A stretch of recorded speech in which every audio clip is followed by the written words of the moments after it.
Hello, fictional. Welcome to the What If Issei. Today we are gonna see, what if Issei is son of Sirzechs and Grayfia? Part 3. If you end up liking this video, please consider subscribe, so without further ado, let's get into the video. Grayfia straightened a stray hair on Issei's head and stepped back to admire her handiwork.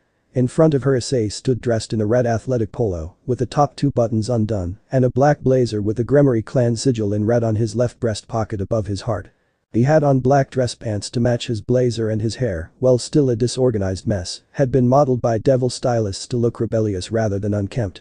To complete the young aristocrat look, draped over Issei's right shoulder and held in place with a golden chain, was a red capelet with gold embroidery, creating the Grayfia crest which clashed vividly against a dark blazer.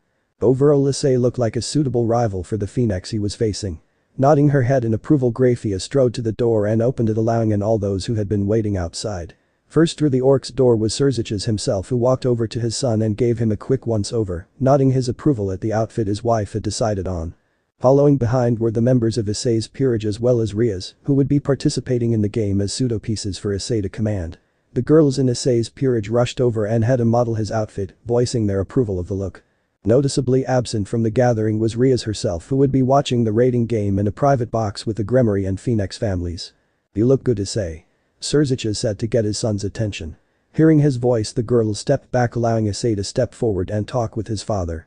Also a word of advice, he gestured his son closer so he could whisper in his ear, "Don't worry about Ravel. She's been excluded from the game by her parents out of fear she might cause a commotion to assist you. You can go all out." Hearing this, Issei nodded his head in thanks and stepped back. Turning, Sirzechs addressed the assembled peerages. "As for you all, don't think that a week of training will suddenly turn you into powerhouses that will be able to best everyone you face. Riser and his peerage have never lost unless they meant to. They are undefeated and are experienced, while this is the first time you all will be participating in a raiding game." Seeing the downcast looks he was receiving, Sirzechs decided to hurry along to the point he was originally trying to make. "But that experience will make them arrogant. They will underestimate you, and if you all have improved as much as Grayfia and my peerage say that you have, then I expect Riser and his peerage are in for a rude awakening." Sirzechs let out a mental sigh of relief at the determined looks he was now receiving. If he'd broken their will to fight before the game even began, then Grayfia would have killed him, as would his parents. Even though his parents already had a grandchild in his second son Milikas, they were spoiling Issei rotten whenever he visited them in the underworld, as if to make up for lost time.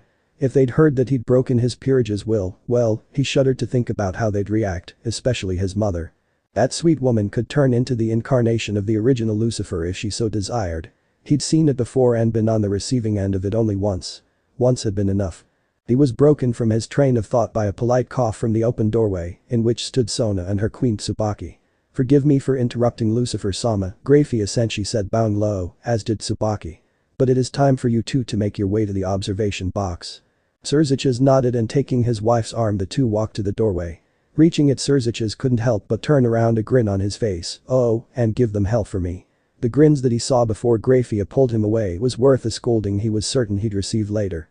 Sighing at the interruption, Sona turned back to the devils before her. "My peerage and I are responsible for the game's broadcast. We're expecting quite the audience, it's the official debut of a Satan's son after all." At that, a minuscule smile appeared on her lips. "I volunteered for the task, it is your first game, Issei." Her expression turned serious as she went on with the explanation. "In a few moments a teleportation circle will appear and teleport you to the battlefield. Once you are there, you will have 30 minutes to strategize before the game begins. There will be an announcement at the starting point, so you need not worry about keeping track of time. I will be in the student council room managing the broadcast." Having delivered her message, she turned to leave, but paused. "Oh, and Issei turned back to look at her, "for what it means, I'm rooting for you." Before he could respond, Sona left, although she could hear a giggle she recognized as Akeno's as she strode down the hall. Within moments of Sona's departure, a red teleportation circle appeared in the middle of the clubroom as promised. With no hesitation, Issei and the gathered devils stepped onto it and were swallowed by the light. When they reappeared, Yui was surprised to see that they were still in the clubroom. "Did the circle work?" she asked aloud. "Yes." Turning, she saw that it was Issei who'd spoken as he walked over to sit in the seat normally occupied by Ria's. "If you need any proof, look out the window." Confused, Yui followed her king's advice and walked over to take a look, only to react in shock at the view. Outside were the school ground, identical to those she'd seen every day for months. But the sky, still black due to the night, now had green auroras shining throughout it. "We're in an alternate universe," Issei explained. Holding rating games in dimensions created just for the game allows the participants to go all out with no fear of the environment. Yui could only nod, still in shock despite the explanation. However, she was snapped out of it by an announcement that seemed to originate from all around them, as if the speaker was standing right there. I am the Demon Lord Ajuka Beelzebub, appointed judge for this rating game. Taking the opinions of the two kings, the battlefield for this game is a replica of Kuo Academy, the school Issei attends in the human world. Both parties have been teleported to their main base and provided with a map of the battlefield. Issei-san's main base is in the Occult Research Club room in the old schoolhouse, while Riser-san's base is located in the principal's office in the new schoolhouse. Thus, pawns are allowed to promote if they reach the enemy's schoolhouse. The game will begin in 30 minutes. During this time neither team is allowed to leave their current room. I wish both teams the best of luck. But the message delivered, the voice cut out, leaving Issei to take in his peerage. For this game, Ria's pieces would fill in for pieces he didn't possess. That means Akeno was Issei's queen, Kaneko was his rook, and Kiba, since Issei already had both his knights, was delegated to a pawn with a worth of 3 due to his knightly status. Turning to Akeno, Issei had her summon communication spells which he could use to give orders throughout the game. The others gathered around Ria's desk to look at the map spread out upon it. The enemy's base is located in the new schoolhouse. To reach it, it'd be quickest to cut across the yard, but Issei trailed off as Kiba picked up his thoughts. We'd be in plain sight. Yeah, it's too risky. Then how about we approach from the back, across the track field? Akeno offered. Riser would be expecting that. Issei frowned. To prepare for the rating game, he'd had Grayfia bring him footage of Riser's previous matches.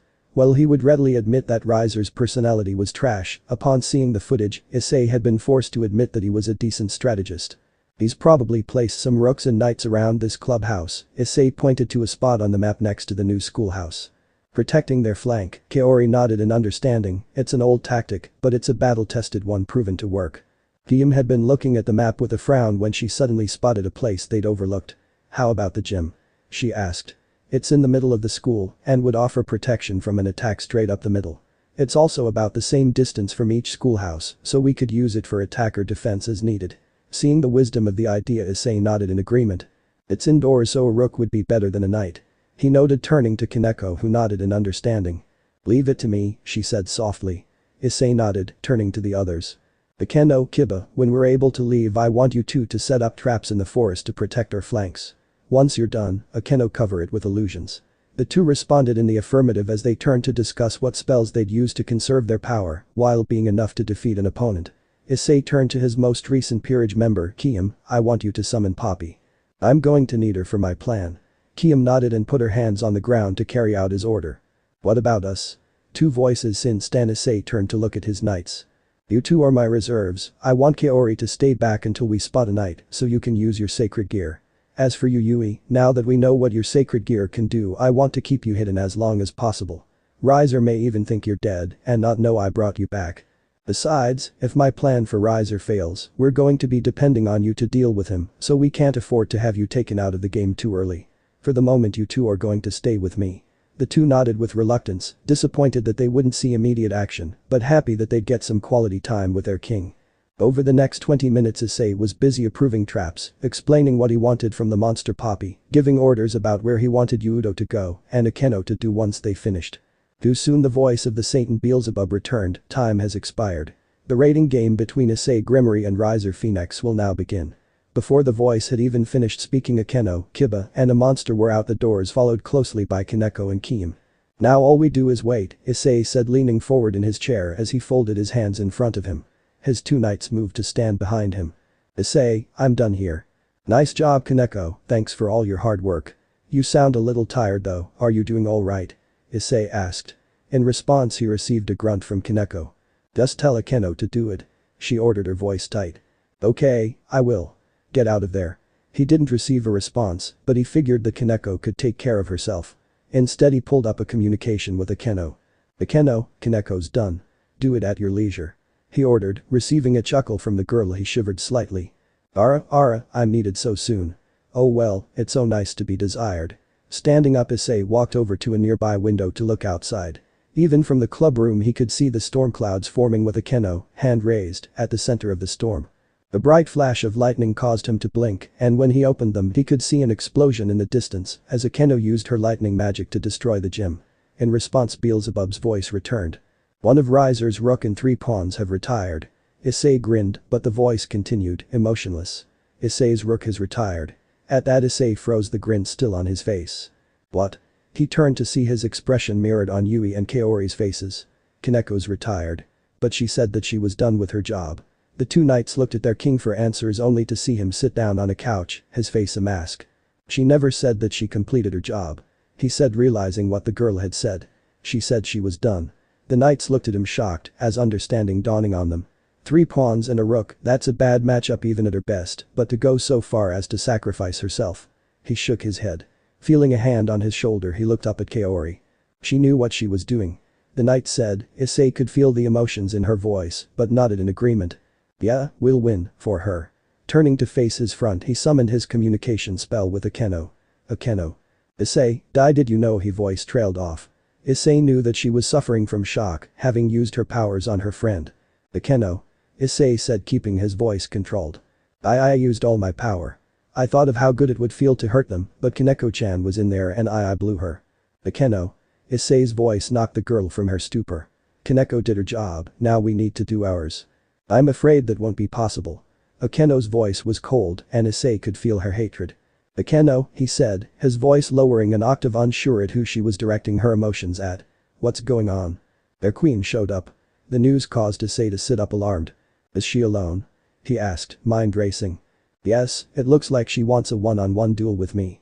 How should I proceed? Issei could hear the anger in her voice, but she was controlling it. If she'd been controlled by it, Issei would have ordered her to retreat immediately, but they were outnumbered, and here was an opportunity to take Riser's queen off the board. Still Issei hesitated. It felt like a trap, too good to be true. Can you beat her? He asked. Yes. Then you have my blessing. Kaori and Yui will go to the track field to meet up with Kiba and Kim. As he said the names, an announcement came in, 3 of Riser's pawns have retired. Issei smiled grimly, turning he saw Kaori and Yui already making their way to the door to leave, having heard his instructions.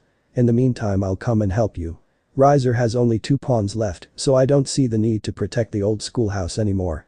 It's time to move to the next step in my plan. After all the crowds are watching to see the son of a Satan, I might as well give them a show. So saying, the 3 devils left their base, leaving the old building undefended. At the edge of the track, Kaori, Yui, Kiba and Kim stood and looked out over the empty field. It's a trap. Kaori said flatly. Has to be, Yui said, the other 2 nodding their heads sagely in agreement. Poppy says that she saw 5 people here, Kim reported. Issei had put her and Poppy in charge of scouting out enemy positions and then reporting them back to him, allowing him to move his pieces to create traps and ambushes.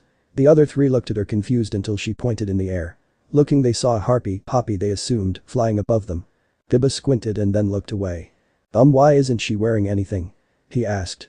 She's wearing panties, Kim argued, pointing at the small undergarments that clung tightly to the bird girl's waist. Yeah, but why isn't she wearing a bra? Kiba said as his face heated up, a red blush spreading across his cheeks. Kim tilted her head at Ria's knight in confusion. Her feathers cover her chest. She said slowly, as if talking to a small child. If she wore a bra, it could damage them. Harpy feathers act as natural body armor for both fighting and flying in cold climates or high altitudes. Besides, they cover anything important. Why would she need anything else? Kiba opened his mouth to explain, but wasn't sure what to say. Seeing a chance to target Kuo Academy's Prince Charming, Yui took her shot. Maybe Kiba wants a look and is disappointed that he can't see anything, she teased. Kiba's face grew even redder at the image that popped up in his mind immediately. The harpy girl on her back in a bed, looking up at him as she bit the inside of her lip. It's my first time, so be gentle. Kiba shook his head, trying to get his head out of the gutter, much to Yui's amusement. Spotting something, he almost sighed in relief. Looks like we have company, he warned, grinning at the change in subject as 5 girls walked across the track field towards them. 1 was dressed in a purple kimono, 2 appeared to be cat girls based on the ears and canines poking out from under their lip, the 4th both Yui and Kaori recognized as Sirzechs, the knight sent by Riser to deal with Kaori, which had led to Yui's death and subsequent reincarnation. The last one wore armor that appeared to be a cross between a samurai and a European knight. Upon spotting Kaori, Sirzechs' face contorted in rage. Drawing her 2-handed sword, she pointed it at the girl. You. She snarled. You're the one who beat me. It's because of you that Riser-sama doesn't trust me to carry out my tasks anymore. An evil grin spread across the girl's face. Be my opponent, she challenged. If I can beat you, I'll regain my honor and Riser's trust. Kaori smiled right back with a confident smirk. I accept, Riser interrupted us once. I find it unlikely that he'll do so again. So saying, she drew her sword and the two rushed forward, intending to chop the other's head off, or at least maim them, whichever came first. As their respective parties watched, the girls' fight carried them away from the track and towards the woods. But an overused Issei, the girl in the purple kimono, stepped forward. I'm Mihi, Riser's bishop. The other is indisposed at the moment due to the issue we're currently fighting over. As for my companions, that's Carloman, a knight, she gestured to the knight, and those two are Nai and Lee, Riser's last two pawns. Nai has the blue hair, and Lee has the red hair. As for the one who just left, that's Sirzechs, I do apologize for her earlier behavior. She's one of Riser Sama's more eccentric peerage members.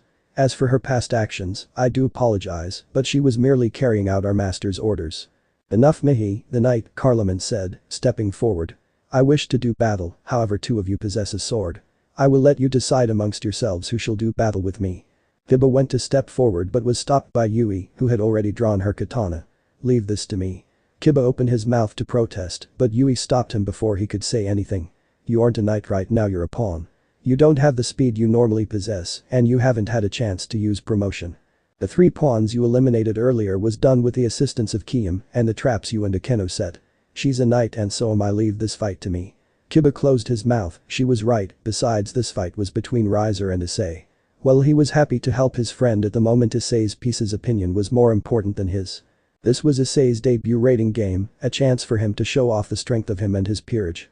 Riaz hadn't yet had a rating game, and Kiba would make his official debut there. But right now the members of Issei's peerage outranked him when it came to what they wanted to do. Understood, he said with a curt nod. With his approval, Yui stepped forward. I am Yui Caddis, Issei's second knight. I shall be your opponent, Carloman. I have but one request. The others wish to fight each other as well.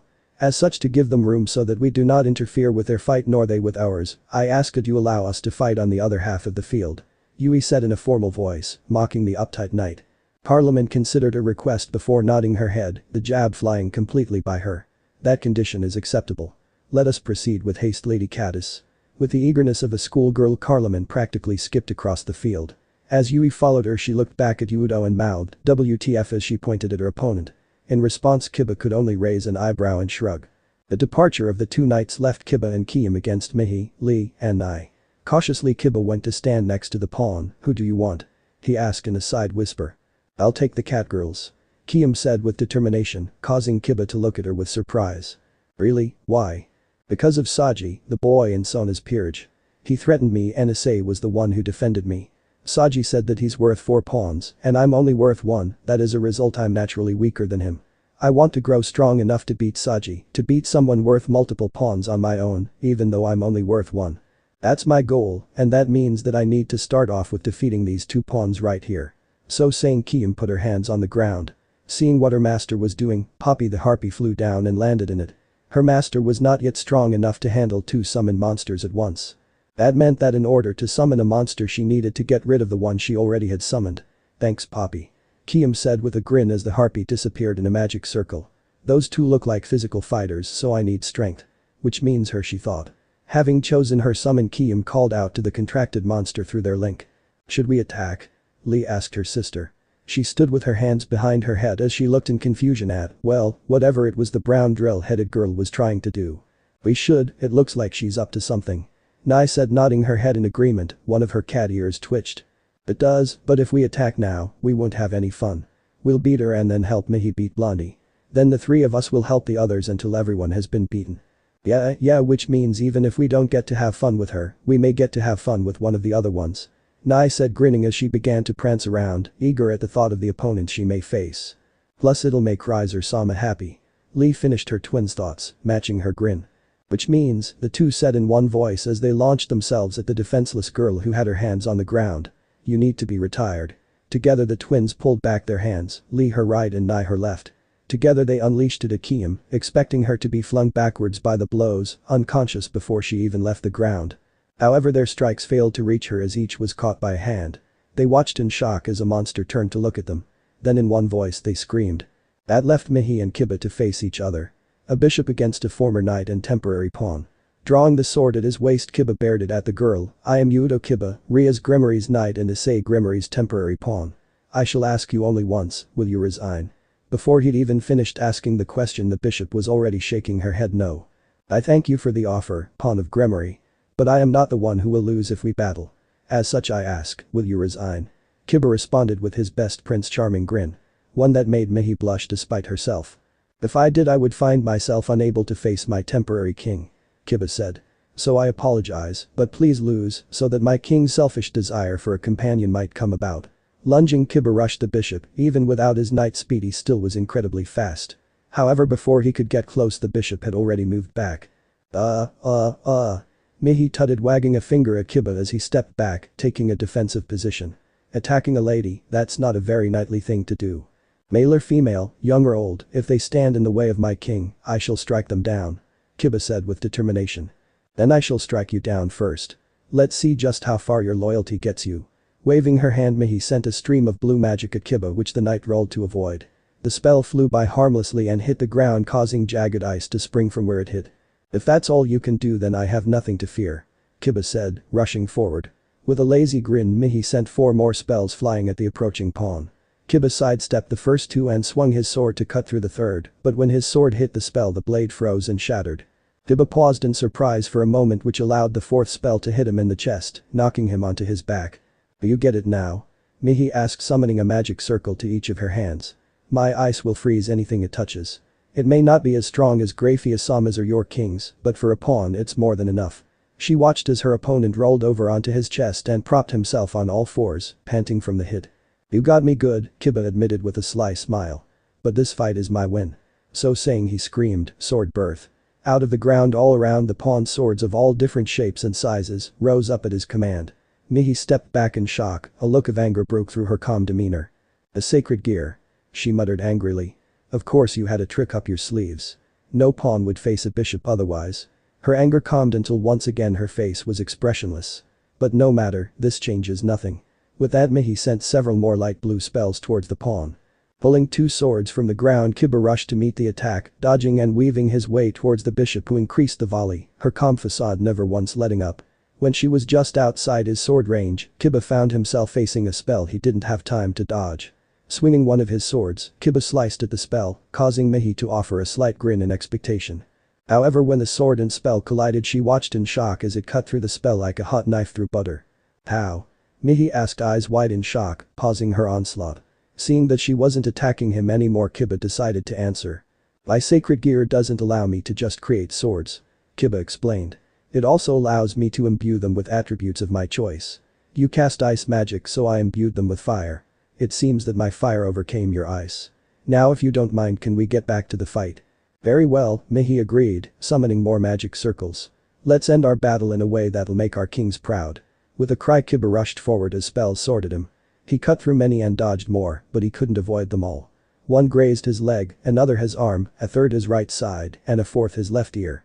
But Kiba ignored the pain, pushing onwards. Flashback. Kiba stood in front of Surtur II.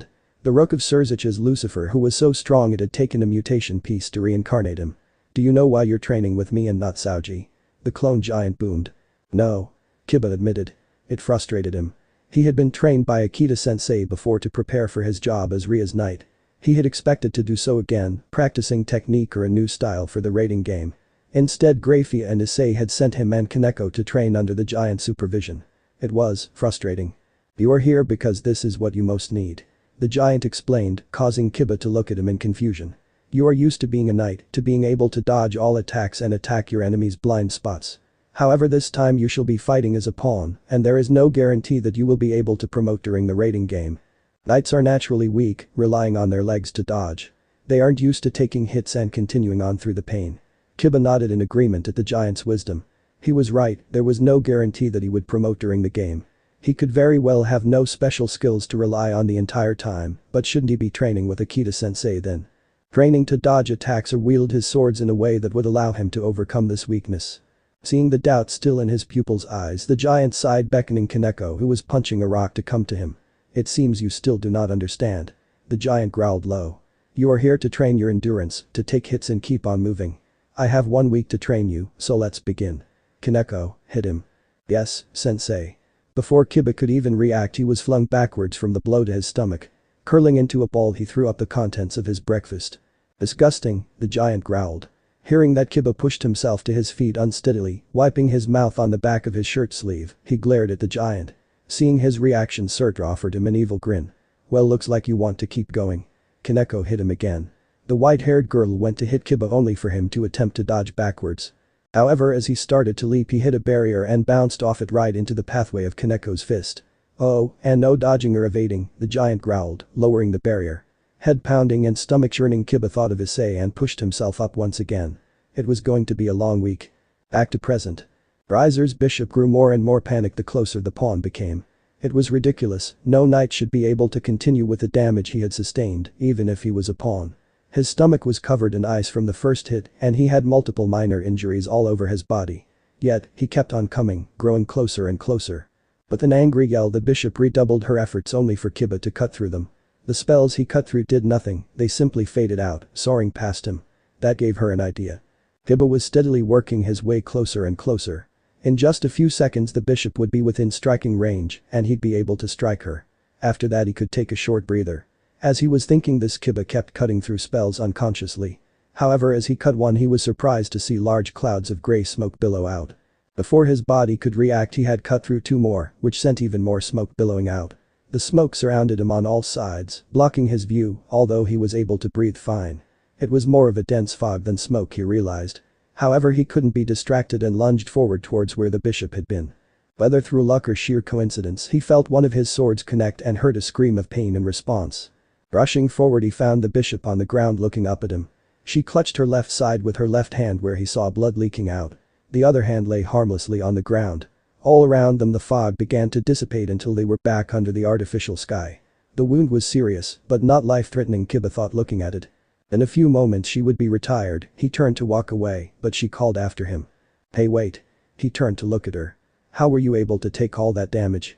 She asked. Knights don't have much endurance, and I know you never reached the schoolhouse to promote into a rook or queen. But you shouldered those hits and kept coming. How? Kiba offered her a grin. With training. Saying, he began to walk away only to hear her laugh behind him. He looked back, suspicious. Really? Training? That's great. Only you're too much of a gentleman. Kiba looked at her in confusion. If you'd finished me off or even stabbed me in the leg, I would have been retired. The bishop laughed at him. Instead you stayed here and answered my question. You're the perfect gentleman, which is why you're going to lose. Kiba looked at her in confusion as the grin on her face widened. It was only then he noticed the blue magic circle she'd been hiding under her right hand growing. He recognized it as an area of effect spell, one that would cause large spikes of ice to erupt from the ground all around the circle. The more magic put into it, the larger the area it would affect, and the bishop, on the verge of retiring, was putting in everything she had left. Without his knight speed, Kiba had no hope of escaping it in time. His only chance was to cause the bishop to retire before she could get the spell off.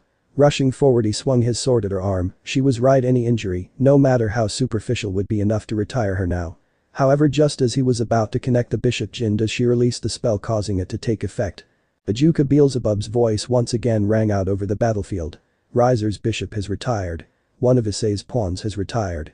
Riser's bishop has retired. One of Issei's pawns has retired. Hearing the announcement, Kiyum looked over to where just a moment ago Kiba and Riser's bishop Mehi had been fighting. To her shock, the entire area was coated in a thick sheet of ice, with large spikes sprouting from the ground for a good 40 feet in every direction. The sheer number of icicles pointed at the sky made it clear that anyone in the area of the spell would have been killed, or rather retired. Issei and Grayfia had reassured Kiyum several times during training that pieces were retired once they'd taken sufficient damage so that they wouldn't be killed, and that doctors stood ready to treat all injuries. Either way, it was clear that Kiba was out of the game, but he hadn't gone out without a fight. He'd taken the bishop down with him. With renewed determination, Kiyum turned back to her fight. She wouldn't disappoint Kiba or Issei. She was going to win against these two pawns, no matter what the cost. She had to, otherwise her training, her effort, all of it would amount to nothing, and she would be no closer to her final goal of beating Saji. As she watched a blue-headed catgirl, Nai went to strike her summoned monster with an uppercut, while her sister, the red-headed Lee, attempted to ambush it from the side. However, both attacks amounted to nothing as the monster simply leaned back to avoid the uppercut, the momentum of which propelled Nai into the air, where the monster punched her in her now exposed side. Nai was sent hurling backwards, but turned her landing into a controlled roll, ending up on all fours like a cat. As for Lee, a strike from the monster's tail sent her flying where she landed on her back next to her sister. The girls got up groaning in pain, complaining the entire time. A snake, would it have to be a snake? Nai said as she stood up, shivering slightly. Yeah, if she was going to summon something she could have gone with cute and cuddly, but no, she had to go and summon a beeping Snickelity. Lee said in complete agreement with her twin. Together they faced down the Lamia in front of them. The upper part of the Lamia's body was that of an attractive woman with black waist-length hair, pointed ears, and large breasts. From the waist down the monster had the body of a giant serpent between 15 and 17 feet in length that was covered in red scales. The only clothing the monster girl wore were black gloves that reached up past her elbows and a black workout bra over her impressive assets, which the catgirls were angry to see were larger than their own. The monster was named Mia and was the first monster that Kiam had forged a contract with when she was only 7 years old. Since then Mia had been Kiam's constant companion and their relationship had only gotten stronger over time as Kiam had trained her. Mia was also the strongest monster physically that Kiam had a contract with, which was why she was using her against the two catgirls whose boxing gloves made it clear they were physical fighters. "Come on Mia. We can do this," Kiam called out encouragingly. The snake girl had been fighting the twins for several minutes now, and although the catgirls hadn't been able to inflict any major damage on the Lamia, Kiam could see that they were beginning to tire her out due to the fact that Mia had to shift her large body every time she made a move to counter the pawn's quick attacks. The bright side however was that Mia had been able to hit the girls every time they attacked and each of her punches carried the strength of a circus strongman. The catgirls hadn't promoted to rook or queen, so at the moment it seemed that the fight hung on whose endurance gave out first. Biting her lip, Kiam tried to think of ways to help her monster, but her mind came back with nothing. It seemed all she could do was cheer Mia on and hope that she would come out triumphant. "This isn't working," Lee complained, shaking her head to get a red hair out of her eyes. "Yeah, we need a new strategy," the cool-headed Nai said as she beepized the situation. Drawing a blank, she looked around for ideas and noticed the ice field where Mihi and the pawn with a sword had fought. She knew that the fill-in pawn didn't have the magic capacity for such a spell, which meant that Mihi had cast it, knowing that it would end in both of them being retired. Nai's eyes widened from a sudden strike of inspiration, but they returned to normal as she accepted the plan as the most likely way to beat the monster, even if she didn't like the cost. Turning, she looked at her sister, her face unreadable even to her twin. "If I give you an opening, do you think you can knock her out?" "Of course I can," Lee said, angry that her sister thought so little of her and her abilities. "Be it the Lamia or her master, if I had an opening I'd be able to one-shot either of them," Lee said with a confident smirk. "I'll give you an opening," Nai said softly before she ran charging at the monster head-on, "so use it." The Lamia swung its tail around, but Nai ducked under it, dodging to the monster's left where the tail had swung from. Lee expected her sister to launch herself at the monster's now wide-open side. It was the strategy they normally used, but instead Nai kept going. Lee's eyes widened as she realized her sister wasn't targeting the monster, she was targeting the pawn who'd summoned her. Realizing Nai's goal, Kiam stumbled backwards, falling on her back with her hand outstretched in a desperate attempt to shield herself as Nai rose up to quickly finish her. However, as Nai brought her fist back, she found herself unable to move. The Lamia's tail had wrapped around her, immobilizing her legs and one of her arms. Then the tail began to tighten. Lee stayed silent and still, despite her instincts telling her to go help, as she realized what her sister had done. By attacking the Lamia's master, she had turned its attention fully to her, driving any thought of Lee from the monster's head. Knowing what she had to do, Lee began to gather her life force, her Kai into her body, strengthening her. She would only have one shot at this, so she had to make it count. As her sister cried out in pain, Lee began to work her way forward, using her cat stealth to its fullest as she stalked her prey. An attack from the back would only injure the Lamia, it wouldn't be enough to down her, but she trusted her sister. Nai had promised her an opening, and she would make one. Lee just needed to be ready to capitalize on it. The Lamia, Mia, had made one mistake when she trapped the catgirl who'd been foolish enough to launch a lone assault on her master. She had immobilized all of her limbs except for one, the arm that had been drawn back to punch Kiam. In her hurry to wrap the girl up, Mia hadn't seen reason to coil around the lone limb, instead focusing on immobilizing her body. Nai had counted on this, and as the coils tightened around her, she put her only movable arm on Mia's tail. She'd gotten the idea from Mihi, having seen the results of the attack that had brought down both her and Issei's knightly pawn. To use such a spell meant the knightly pawn had bested her, so Mihi had taken him out at the cost of her likely weakened self.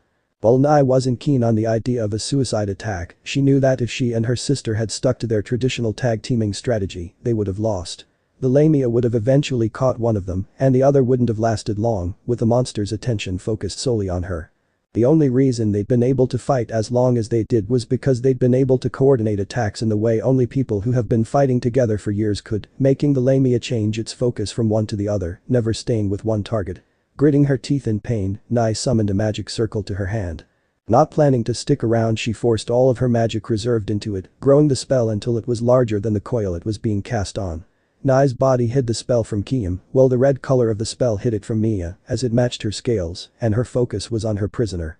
Mia just assumed that the catgirl was trying to escape, although since her hand merely rested on her tail, she was more likely accepting her fate. As the coils tightened once again, finally cracking bone, Nai let out a scream filled with all her pain, anger, and frustration as she set the spell off at point-blank range. The resulting explosion would have made Hyoudou proud and sent shockwaves throughout the entire battlefield. Wind whipped through Sirzechs and Kaori's hair as their swords clashed in the woods. On the other side of the track field, Yui and Carloman both planted their swords in the ground to steady themselves, although they remained standing. As Akeno and Hyoudou dueled in the sky, the wind caused them to flap their wings to keep from being blown about like leaves in a fall gale. The explosion itself consumed both Mia and Nai. Nai's body took in most of the force that would have hit Kiam, although the pressure from the explosion still threw the summoner backwards, where she lay stunned. As for Mia, her scales acted like armor protecting her tail from major damage, although a few of those upon which the spell had been cast cracked from the force. However, Mia's unprotected upper body didn't fare as well. From the waist up, her skin was charred black, and all her clothing had been burnt off with the tiniest bit of cloth, somehow remaining to protect her modesty. Her eyes were open in a blank stare, appearing dead to the world. As for Lee, although she had been forewarned for something, the explosion still sent her sprawling head over heels, dispelling the kai she'd gathered. She stood up clutching her side, the tumbling felt like it had cracked a rib, and began to slowly make her way over to where the last of Issei's pawns lay. Her eardrums having burst from her closeness to the blast, she didn't hear Beelzebub's announcement, although she knew it was there. One of Riser's pawns has retired. As she stumbled past the still upright form of the Lamia, it slowly came tumbling forward to block her path. Lee let out a weak cough, the closest sound to a chuckle she could produce at the moment. Even at death's door, the beast still tried to protect its master. As she stepped around it, she tripped as something grabbed her ankle. Looking back down the length of her body, she saw the Lamia looking at her with the eyes of one who was half asleep, although the faint glimmer of life could be seen inside of them. Angrily, Lee lashed out with her leg, kicking the monster repeatedly in the face, while it made no move to protect itself. However, the beast, for all its strength, was overcome by its wounds and fell, lowering her head to the ground, unconscious or dead. Lee didn't know or care. Lee tried to pull her foot free, but the monster's grip held strong, a last act to delay her. With an air of frustration, Lee turned so she was in a sitting position to manually remove the Lamia's fingers from her ankles, unaware that Kiam was recovering. Flashback. Kiam panted as she faced her king's mother, Grayfia. She was the third queen Kiam had met, but she could already understand why she had the nickname the strongest queen. Grayfia was ruthless when it came to training. Though Kiam had been a devil for less than half a week, Grayfia seemed determined to pound the basics of spellcraft into her. Upon arrival, after handing out assignments and pairing Issei's peerage up with the members of Sirzechs and Grayfia, had taken Kiam for personal training. Day 1 had consisted of Kiam sitting on a stump for hours, reaching inside of herself to sense and manipulate her demonic power. Kiam had struggled with the concept. Human magician casts spells using complex calculation and formulas, but that was different from what she did. As a tamer, all she did was make contracts with monsters and beasts that the two sides considered to be of the same value for that particular creature's service. She'd never touched any other part of magic except summoning, and even then she'd only done it to summon Issei. When she'd finally found her demonic power inside of her in the late hours of the evening, Kiam had almost retreated from it. The power was wild, volatile, constantly shifting and never holding still. Kiam had almost retreated from it, but as she thought of Issei, she knew that she had to overcome the challenge for him, so without further ado, Kiam had grasped her power and bent it to her will. The realization had led Kiam to realize that she now had the power to not only use summoning and contract magic, she could actually learn to cast spells with her demonic power, something she had never been able to do as a summoner focused on contracts.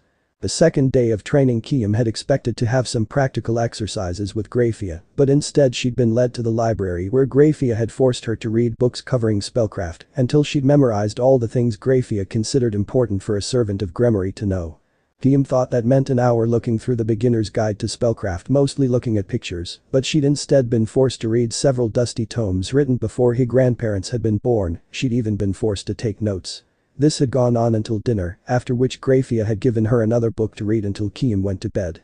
When she'd fallen asleep, Kiam could see the words and spells that had been drilled into her floating around her dreamscape. Needless to say, that hadn't made the top 10 list of Kiam's most restful night's sleep. The rest of the week consisted of the practical training Kiam had desired, but she quickly came to regret ever wanting. Fighting Grayfia was like fighting a god, an angry god that kept throwing fireballs at you. Kiam of course hadn't been allowed to use promotion because, as Grayfia put it, whoever said you would get the time to promote mid-battle. This had led to hours of Kiam running around dodging the large explosion spells Grayfia endlessly lobbed her way while she desperately tried to buy time for a counterattack. Whenever she got a chance, Kiam would try to tap into her demonic energy to try to launch a spell she'd learned from the previous day, only to be interrupted by another spell before she could make any progress. This had gone on for days, but Kiam had improved. By the end of the week she was dodging and weaving like it was an art, shooting basic elemental spells at Grayfia as if it was the most natural thing in the world. On the train back to the human world when Akeno had curiously asked what had led to her increase in magical skill and agility, Kiam had looked at her with the eyes of one who had just emerged from hell, to survive. I had to learn to survive. After that statement she didn't speak for the rest of the trip, although she trembled occasionally from memories visible only to her. Back to present. Kiam sat up, woozy from her head hitting the ground, probably a concussion she thought groggily as she looked around confused. Her eyes widened in shock as she saw Mia, collapsed on the ground, with the red-headed catgirl kneeling next to her, although from where she lay Kiam couldn't see what she was doing. From her position Kiam could see that Mia was unconscious, she hoped, while the catgirl had her back to the pawn fully focused on her task. Kiam had lots of magical power left, having only used it so far to summon Poppy and Mia. Knowing she'd only get one chance, Kiam prepared a magic circle targeting her opponent's exposed back. Lee grinned as she finally unwrapped the last of the Lamia's fingers from her leg. "You were a worthy opponent," she admitted softly, "we were too confident and underestimated you guys. Judging by how the rating game's going, all of us did. We won't make the same mistake in the future. Riser-sama will see to that." Lee turned to face where the summoner had been lying only to receive a fireball to the chest, right where her cracked rib was, causing her to fall down. "Well, that's broken now," the pawn thought absent-mindedly as she spat out a small amount of blood, having bitten her tongue. As she glared at the summoner standing before her she flashed an evil Cheshire grin. She was on the edge of being retired, every breath hurt and her vision was blurry, but the least she could do was take out this pawn before she did. Kiam cursed in her head. Her spell had been a direct hit and from what she could see of her opponent, it had done quite a bit of damage based on how her opponent seemed to be struggling to breathe. As the catgirl ran at her, Kiam quickly summoned a defensive spell which the pawn collided with. She'd been surprised earlier by the blue-haired girl's sudden attack which had caused her to panic, but this time she was ready.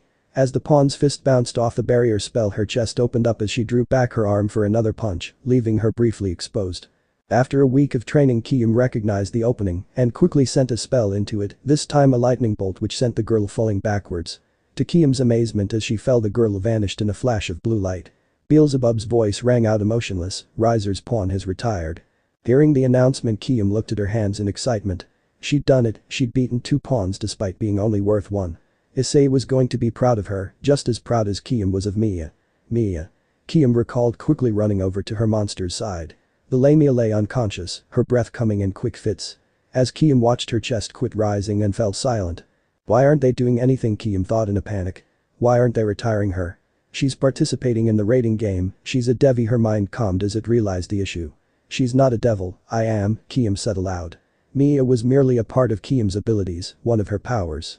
The devils wouldn't help unless Kiam was retired or resigned. I'm sorry, Issei, Kiam thought as a tear ran down her cheek. I want to stay and help, but I need to help Mia. Besides, there should only be a few pieces left and I don't think I'm strong enough to fight anything other than pawns, yet. With a saddened expression, Kiam declared her resignation and vanished along with Mia. The emotionless voice of Beelzebub once again rang out, Issei's pawn has resigned. In the forest near the track field, sparks flew as Kaori and Sirzechs crossed swords, glaring at each other over the blades, each smiling demonically. I read about your sacred gear in the Phoenix library, Sirzechs declared smugly, breaking the deadlock and knocking a swipe of Kaori's blade away. Momentum pillage, isn't it? A fragment of the white dragon's sacred gear. As long as you don't touch me with your weapon, you can't drain my speed, so all I need to do is avoid the blade, and victory will be mine. Kaori had noticed a difference in Sirzechs from the moment they'd first started this battle. Compared to their dojo duel, Sirzechs wasn't underestimating her, she knew what Kaori was capable of and was doing everything within her power to avoid the Gremory Knight's blade. Kaori couldn't help herself as the two once again locked swords, a Cheshire grin slipped out. Careful, Sirzechs, the last time we fought you underestimated me and look where that got you. Now here you are doing it all over again. I'm not underestimating you, Sirzechs declared, her face while angry was controlled. Last time I thought you were a weakling not even worthy of fighting me, now I know what you can do. Victory will go to me, it has to, I know what you're capable of. There's no way in hell you win this fight. Its impetus, the knight's prideful declaration, was cut off mid-sentence due to a sudden blow to the gut, causing Sirzechs to backtrack so she could recover. This meant Sirzechs had a clear view as the white and blue stubs on Kaori's back glowed, sucking away half her speed. Wasiri's voice was cut off as Kaori launched herself at the knight, not swinging her sword, but drawing her hand back to punch her. Surprised at the unexpected move, Sirzechs raised her sword to counter, but it moved slower than it should have, so she was unable to avoid being hit in the face, which sent her tumbling backwards. Looking up, she once again saw her opponent standing above her. Confidently, Kaori strode forward towards her downed opponent. "You may have read about my sacred gear in a book, Sirzechs, but Akita-sensei has fought two of its previous wielders in the past. From what he told me, one was a rook devil that went stray, and another was a human that got too beefy and sought out fights from opponents stronger than he should have. They were pains in the butt for him to deal with as a knight, but from what he told me, both used their fists rather than a weapon to steal their opponent's speed. It took me a while, but I finally was able to do it. Now all I need to do is touch my opponent with my sword or body to drain their speed," Kaori explained as she looked down at the knight which had attacked her and her friend. Sirzechs didn't even try to get up from the ground. She knew she was defeated. Any more fighting would just give Kaori more speed and make her more dangerous to her master. The best thing she could do was. "Irisig," Sirzechs' voice unexpected cry began, but Kaori was quick to react, hitting the downed knight in the face with the weighted end of her shitatsu kota, knocking the knight out from the heavy blow as blood flew from her now broken nose and shattered mouth. As the wing stubs that protruded from her shoulder blades glowed a third time, the Phoenix Knight turned blue and vanished. "Riser's knight is retired. That was for what you tried to do to us," Kaori said softly, looking at where just a moment ago her opponent had lain. Shaking her head to rid herself of her dark thought, she focused on the game. Beelzebub had declared during her fight that Riser had lost 2 pawns and a bishop, while Issei had lost his 2 pawns, but no announcements had come through about the knights. Running in the direction of the track field, Kaori could only hope that she made it in time to help her friend. If their original plan for dealing with Riser failed, everything would come down to Yui. The track field looked very different from how it had first appeared. Half of the field was the same as before, with the exception of clashing metal as 2 foes fought. The other half looked like it had just been through a warzone that had somehow taken place in both a desert and an Arctic cave. Yui ducked below Carloman's blade and swung at her opponent's left leg, although her katana merely bounced off her armor. Carloman was skilled, but Yui had remained calm and was able to break down her style. There were few openings to take advantage of, but they were there. The problem was the openings only allowed her to target Carloman's armor, which was becoming a pain in the ass to deal with, especially considering her choice of outfit left her with plenty of exposed skin. After a few more quick exchanges of blades, Yui finally saw what she wanted and swung not at Carloman's flesh. Her style didn't allow that, but rather at her chestplate, which allowed Issei's knight to leave a long scar across the armor. With a demonic grin, Yui quickly jumped out of range of Carloman's sword, her smile not once leaving her face. "Why dost thou run away?" Carloman asked, pointing her sword at her opponent. "Dost thou not have the strength to see our duel through to the end?" The knight's old-fashioned talking amused her opponent, who responded with a dark laugh. "I'm not running away, I'm here for the show." Carloman looked confused, unsure of her opponent's next move. She decided to play along. "Very well then, show me what thou can do." The immediate laughter to her response made the knight think in the back of her mind, I may have just made a mistake. Her thought was proven correct when white medical bandages appeared on her opponent's forearms. Her question of what they were was only met with a dark promise of, "You'll see." Her pink-haired foe brought the thumb and middle finger on her left hand together and snapped. Then Carloman's armor exploded. Flashback. "I know what your sacred gear is." Yui looked at her king in shock. They'd been at the training camp for 2 days, and Issei had been holed up in either the library or his room the entire time, only coming out for meals or to look over the group's training. Riaz had been acting as the leader in his place, going from group to group and delivering Issei's orders or advice, as well as bringing various books to the young king. Yui quickly focused on her master as he continued. "It was hard to find. No sacred gear that matches the appearance of yours was in the books I read or was written about by my family in the past." He flashed her a playboy grin. "I actually found the answer in the Bible, believe it or not." Pulling out the holy book, he showed her a passage from 2 Kings. It described the story of a man sickened by disease who was wrapped in bandages that was healed by a prophet. After reading it over, Yui looked at her king's expectant face in confusion. "Okay, I get that he was sick and wore bandages, but how does that connect to me?" Her question only made her master smile wider. "It wasn't a matter of him being healed that caught my attention, but rather the fact that he wore bandages. Additionally, the disease he had spread quickly. Within weeks it went from a small wound to covering his entire body." Seeing his knight's confused look, Issei sighed. "I think he had a sacred gear that he unconsciously used on himself." It wouldn't have been as powerful due to him using it unknowingly, but it would explain the speed at which the disease worsened. Seeing that he wasn't getting anywhere, Issei left the room, gesturing at Yui to follow him. The pair made their way to the nearby forest, with Grayfia and Riaz following the pair to see what Issei had discovered. The quartet stopped in front of a giant oak more than 50 feet high with a trunk that was thick enough to fit a car seat inside. "Okay, now activate your sacred gear," Yui quickly complied as the bandages wrapped around her arms and cut the tree. Not knowing where Issei was going, but deciding to trust in him anyway, Yui obliged, making a quick horizontal cut as she drew her katana, just as Akita-sensei had taught her. "Right now focus on the cut with your mind, try to understand the wound, how it affects the tree. Does it damage it? Is it life-threatening or will it heal?" Unsure but wanting to understand her heavenly endowed power, Yui tried to do as he said. "It's a gash in the tree," she couldn't help but think. Looking at it, she saw bits of sap leaking out. "It's not a threat to the tree, it'll heal in time." Yui's thoughts turned to what the wound would be like to a more human, or rather demonic opponent. It would be on their chest, just above their navel. It'd be a horizontal cut, not deep enough to hit any organs or to cause them to spill out, but still a solid cut that would make it painful for them to move. Her thoughts turned to Rizer, what it would be like if the cut was on him. Suddenly she felt a burning on her forearms where the sacred gear met her skin.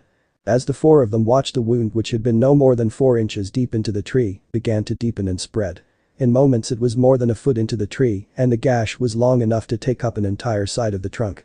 As they watched in astonishment, the cut worsened until the entire tree began to lean backwards, then fell with a loud crash. "What was that?" Riaz was the first one to ask, turning to look at Issei, who was wearing a self-satisfied grin on his face. "That was her sacred gear. It doesn't have a name that I could find, so I'm going to call it Naman's bandages after the first wielder, although it may be nothing more than a guess. Best I could hypothesize her sacred gear worsens wounds and injuries, causing them to spread." It would explain how Yui was also able to injure Rizer after his hand healed.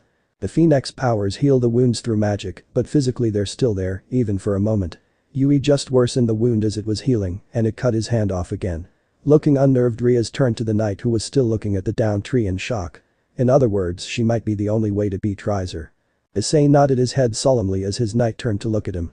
"I actually have another plan to deal with him, but if it doesn't work then Yui's the one it'll most likely come down to." "What's the plan?" Riaz asked curiously, but was only met by a shared glance between Issei and Grayfia, who was wearing a slight grin. That made Riaz worry for a second. Anything that made the Ice Queen smile was probably not good for whoever it was affecting.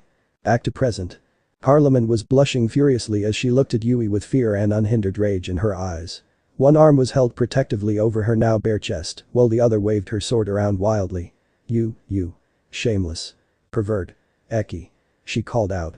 Yui only looked on with a raised eyebrow as the knight, who had been so self-confident and respectful only moments ago, was now reduced to a sputtering mess, wearing only boots and a headband, swinging a sword around.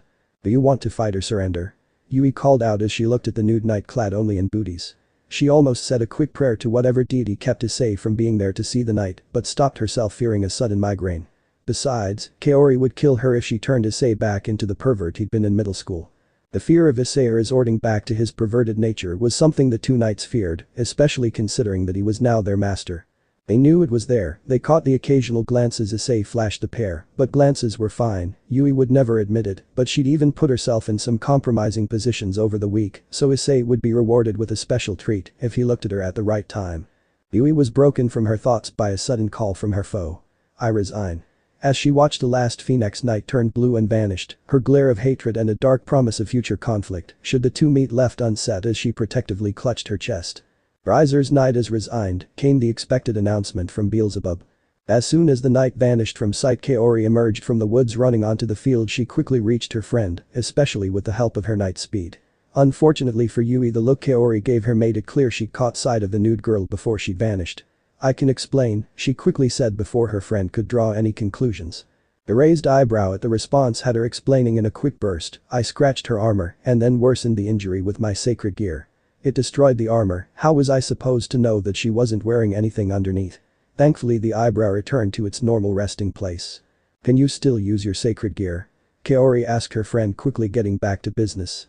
During the week of training they discovered that it was incredibly draining for Yui to use her ability, since it drew on her stamina reserves and her magic, which, while increased due to being a devil, was lower than what a bishop or promoted pawn possessed. "I'm good," Yui said, sheathing her katana, which was still drawn. "How about you? I assume you dealt with Cirrus." Her friend nodded, although she had an expression Yui recognized as the one she wore when she was mad at herself. Yeah, I took care of her, although I was only able to drain her 3 times. Thankfully I kept it even after she was retired. I was worried I'd lose it. The loud explosion made the 2 knights whirl around to look towards the principal's office, where they could see smoke rising in the distance. The 2 looked at each other and then, without a word, took off in the direction of the enemy's base, the name of their king, the most prominent thing in their minds. The Kennel looked down at the queen that lay on the ground before her. The devil servant of Riser, known as the Bomb Queen, glared up at the Priestess of Thunder, a slight smirk on her face. Priestess of Thunder, you're indeed formidable, the violet-haired big-breasted queen said to the floating priestess, who looked at her foe with a sadistic grin. But you lose, your magic is already depleted, and though you may be fine with a little rest, you won't get the chance to. The Kendo put a finger to the corner of her mouth, her smile not dimming in the slightest, if anything it grew bigger. Ara, it seems like my lightning caused you to become delusional. It seems I'll need to retire you quickly so you can see the doctors. Akeno said in mock concern, though a glance at her grin would let anyone know that she was enjoying herself. Oh, there's no need for that, priestess. The bottle filled with a red liquid that the Bomb Queen held up caused Akeno to visibly do a second take. As I said, you lose. The next announcement from Beelzebub was something of a shock to Issei's peerage. Issei's queen has retired. Issei looked at the girl standing before him in the breezeway and let out an annoyed growl. When he, Yui, and Kaori had left the orc building, he'd sent the 2 knights to go help out his pawns at the track field while he went to help his surrogate queen who'd been fighting Yubaluna.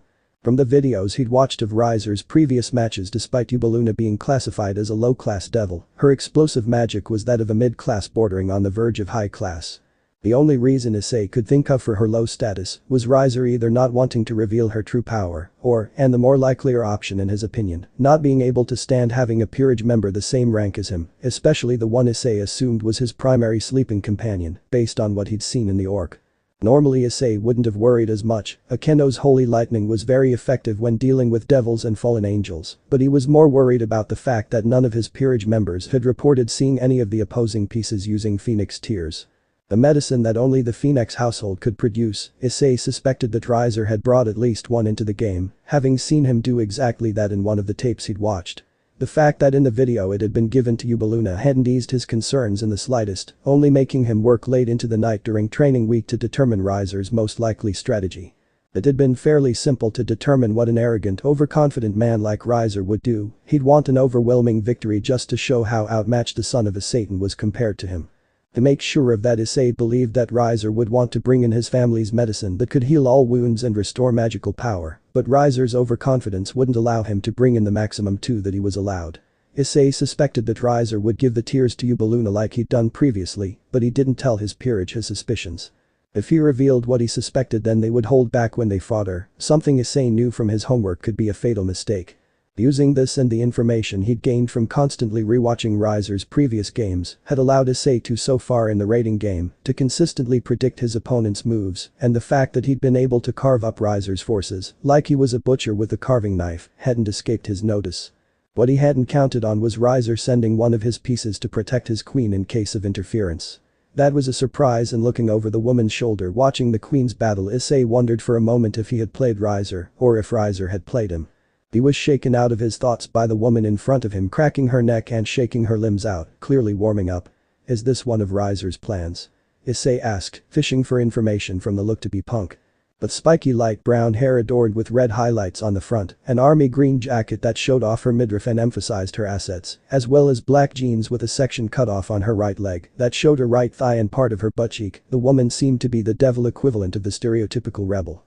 The stereotype was only made more obvious with a half mask on the woman's face that covered her nose but left her mouth bare, in addition to the black fingerless fighting gloves and black combat boots. She looked like she either causes trouble or brings it with her wherever she goes, Issei couldn't help but think. The woman shook her head and flashed him a grim smile. No, Riser-sama ordered me to go to the track field with the others. However, I wondered why you let your queen engage Yubaluna, so I asked for permission to go guard her in the unlikely chance that she was actually a ploy. Since you're here, it looks like my guess was correct. Issei's eyes widened in shock, but he quickly hid it behind a playboy grin. Oh, so this was your idea, not Riser's. How were you able to get him to let you do this? Based on what I know, Riser's not the type of guy to take advice from others, even if they're subservient to him. Her reveal that she had been the one to see through his actions upped the woman in Issei's book a few spots. If it was her idea, then the plan would likely work. The appraising look the woman gave Issei did not escape his notice, but he waited for her answer. In their physical battle it was better to let her make the first move, especially considering that she was likely a rook since she was cracking her knuckles.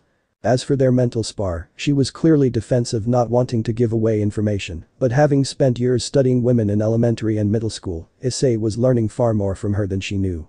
I suggested that sending 2 knights, 2 pawns, and a bishop to deal with a pair of knights and pawns was more than enough. I asked him to let me go protect Hyoudou in case one of you was sent to try and steal her phoenix tears. The reveal only confirmed Issei's grim belief at the reality of the situation, but at the moment he was more distracted by the woman in front of him. "What's your name?" he asked, genuinely curious. The woman responded without hesitation, "I am Isabella, Riser Sama's rook and the one who will end this game by bringing you down." So saying, the newly named Isabella launched herself at the young king, which was just what Issei had been waiting for. With a single spell the natural ice magic he'd inherited from his mother flowed out, covering the rook. In less than a second the entire hallway was made of ice with a giant block of it around the woman with only her head exposed. Knowing she couldn't move, Issei strode forward to knock her out. Before that happened though, an announcement came through from Beelzebub: Issei's queen has retired. Causing Issei to clench his right hand into a fist in anger. If he hadn't had to deal with this rook he would have been able to help Ikeno, but now she was gone. All that remained of the 2 teams were Riser and Hyoudou against Issei and his knights, with Issei having a sinking feeling that Riser's queen was now healed and her magic restored. A sneeze made him turn back to the punk he'd frozen. "Sorry," Isabella said, a slight blush on her face. That made Issei raise an eyebrow, although he didn't allow his cold expression to show it. She was apologizing to him. "You look like you're a good king who cares for his pieces. I know I'm not a member of your peerage, but for what it's worth, I hope to fight you again under better circumstances. I enjoyed our fight even if I didn't even get a chance to actually, well, fight." Something about the heartfelt sincerity of the girl caused Issei to relax, and to the frozen girl's surprise, he actually chuckled. "I hope to fight you again as well, although I can't promise that the result will be any different.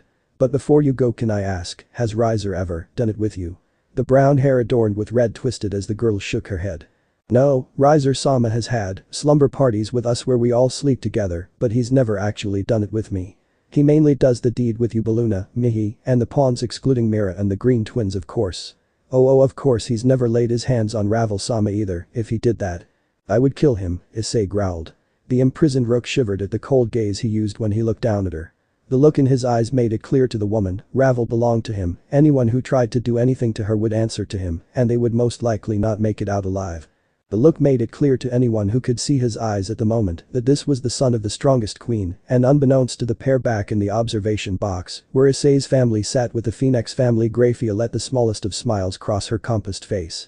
Sirzechs meanwhile shivered in inherent fear. He'd seen that look on his wife, and he immediately pitied anyone Issei directed that look towards in the future. He knew that they would not enjoy the following moments. Knowing he needed to continue on, Issei couldn't help but ask the trapped rook one last question before she was retired. Already the blue light was beginning to appear, and Issei knew the 2 had only moments left. "Why do you serve Riser?" he asked. A part of the agreement between the 2 kings back in the Orc had come to his mind, but he wanted to know more before he made a decision. In the end it might not matter if he lost, but if he won, well, then they'd have to wait and see. "I wanted to fight strong opponents," the rook said, looking at the king who'd bested her. "I used to lead a gang when I was human, and one evening we decided to rob a blonde rich-looking teen we found standing in an alleyway. We were starving and needed the money." Her eyes took on a Fargan look as Issei saw her relive the moments, her voice turning bland and emotionless. "He destroyed us, wiped us out and burned everyone alive. I was the only one left, and then the monster came over and kneeled down next to me where I lay dying in that dark alley. He asked me if I feared death, and in that moment, I did. I'd done bad things, you had to, in order to rise to the top and keep your members' respect.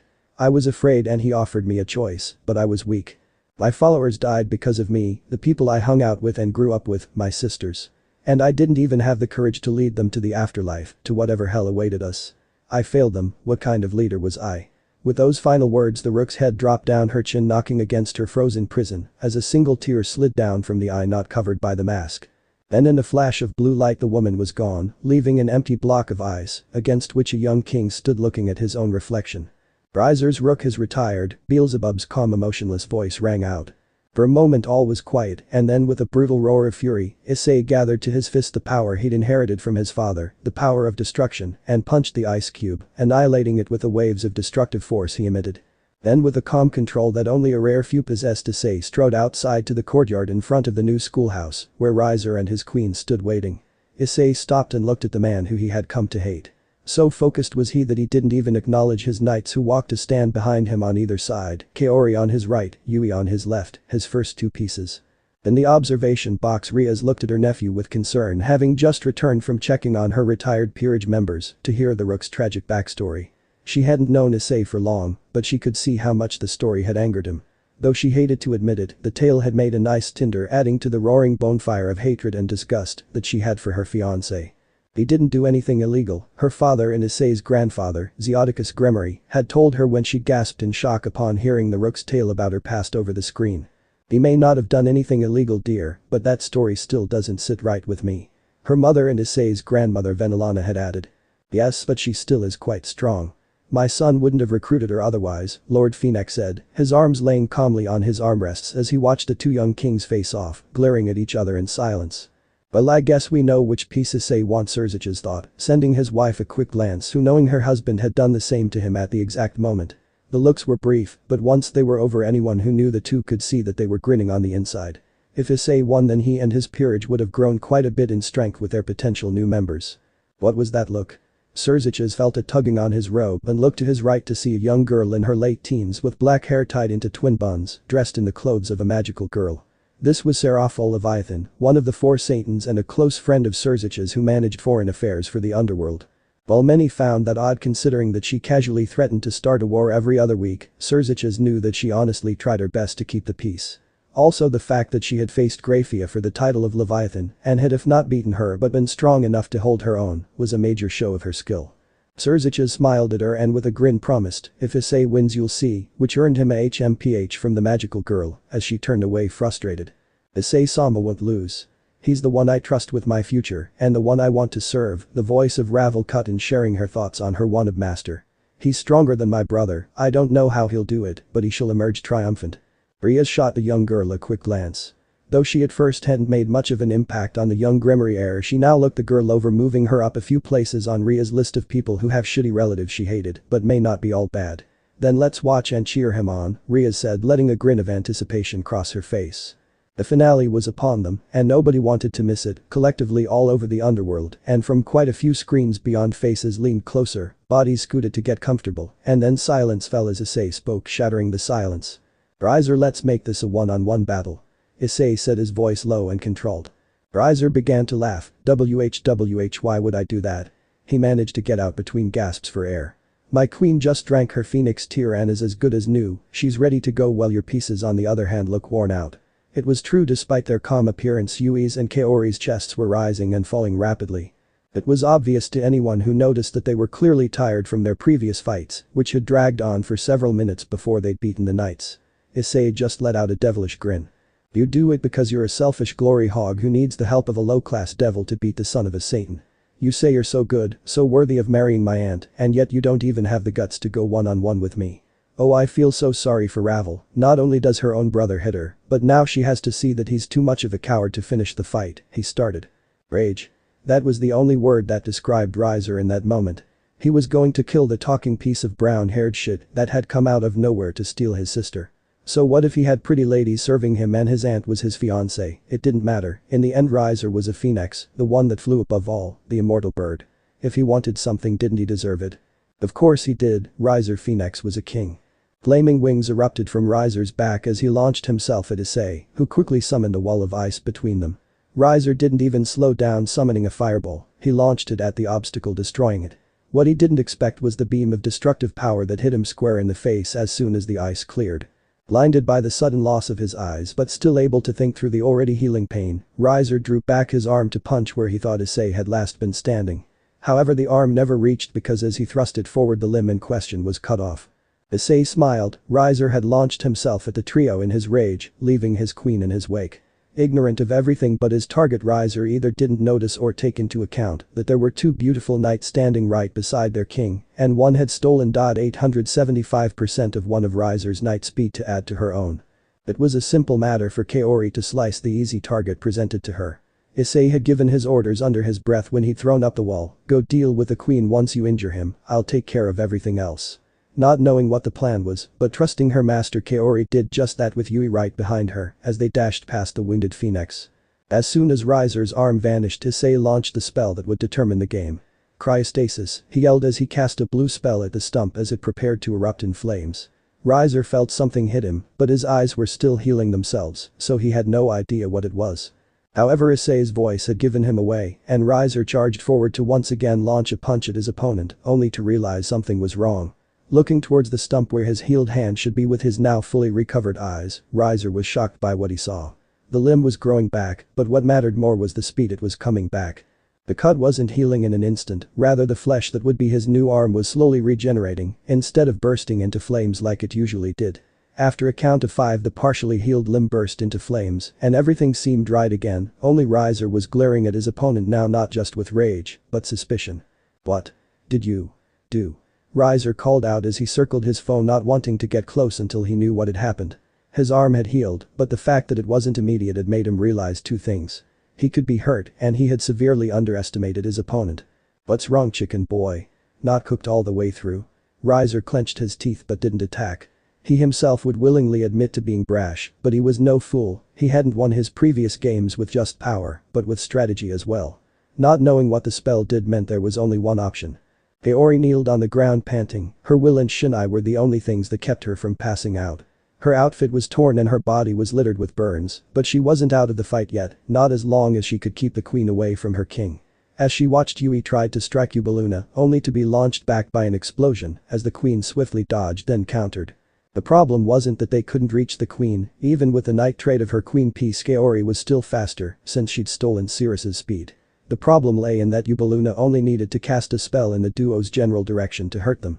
While not as powerful as Akeno's lighting, the size of the explosion's cast was still damaging to the pair, knocking them back before they could cut her with their swords. Kaori moved to stand in front of the body of her fellow knight ready to defend her, but Hyoudou didn't attack, she just stood there and smiled as she leaned against her staff. It made Kaori furious, but she could do nothing. Hearing Yui struggling to get up, she looked over to see her friend push herself onto shaking legs with her katana, a victorious smile on her face as she looked at their foe. "You alright?" Kaori asked, a little concerned at how her friend was smiling in this situation. "I cut her," Yui said as Kaori looked at her with disbelief. "Just now when you attacked I followed you. The explosion knocked you back, but you acted as a shield so I could get through. It's small, but I managed to slice her slightly on the left arm. She probably didn't even notice, thinking she dodged." Kaori looked at her friend concerned, but she pushed it down. She could worry later, right now they needed to deal with the queen and then go help Issei. Kaori could still remember her fight with Riser and how he had destroyed the two knights with almost no effort. Yui may have been human at the time and just awakened her sacred gear, but the ease with which the blonde devil had bested the two still scared Kaori. She may not know how strong her master was, having never seen him go all out against any of the strays they'd fought, but she couldn't help but doubt him. Riser just seemed so invulnerable with his healing ability, and while Issei had been in constant contact with Sona and Ravel, as the three came up with a plan, she couldn't help but worry that there was no way to best the phoenix. "Kaori." Yui's shout drew the knight back from her thoughts as she looked at her friend. "You're worrying about him, focus. The longer we take to deal with her," the Pincat nodded at the violet-robed queen, "the longer it'll be before we can go help Issei." "Refocused," Kaori nodded at her friend. "Do you think you can use your ability on her?" Her friend shot her a grin that made Kaori glad for a moment that she was on Yui's good side. "I can probably use my ability 2 more times, one for the queen and then one on Riser." Kaori nodded as she tensed up, seeing her preparations. The bomb queen stood straight and pointed her staff at the knight with her left arm. "Great, activate it when she tries to hit me." The nod Kaori received was all the provocation she needed as she launched herself at the woman, her sacred gear on her back, feeding her the stolen speed of her first foe. As the knight approached, the bomb queen summoned a magic circle. It had been fun to play with the two, but she should wrap it up and get back to her king soon. However, as soon as the magic circle appeared on the end of her staff, Hyoudou's arm erupted in pain, causing her to almost drop it. The sudden jerk caused her to lose focus on the spell, causing it to go off. Thankfully for her, instead of being pointed straight down, her staff had jerked to point to the left of her target, where it hit a small out-of-the-way building. Glancing towards her opponents, Hyoudou saw the one with the short pink hair on the ground, knees under her, clearly exhausted. Her sword lay next to her discarded, and Hyoudou could see that the knight didn't even have the strength to pick it up. While it was nice to see one opponent clearly out of the fight, the bomb queen was more concerned by the rapidly approaching brunette. As Kaori approached, the bomb queen tried to raise her staff with her right arm, but before she could, the brunette was inside her guard, thrusting with the point of her sword. Time seemed to slow down for Eubeluna as the sword entered her body just under her left breast and pushed upwards towards her heart. Then in a flash of blue light she was gone. Riser's queen has retired, the now familiar voice of Beelzebub said. Hearing it, Kaori collapsed on her back, hands on her head as she tried to catch her breath. Her sword lying beside her. Looking over, she locked eyes with her childhood friend, and the two began to laugh. They'd taken down a queen. Yui opened her mouth to say something, and then an earth-rattling explosion rang out. Kaori could only watch mouth agape as her friend vanished in a ball of fire. One of Issei's knights has retired. Beelzebub said. Kaori weakly tried to prop herself up, but she was too weak. She didn't even have the strength to lift her sword from where it lay on the ground, although she did grab it. As she watched, a shadow appeared in the flames, growing larger as it came closer. The shadowy figure took on the form of a blonde pimp as it emerged, the flames clinging to his body, but not hurting him. Riser, Kaori thought with pure fury. The pimp in question looked down at the kneeling knight with an evil grin.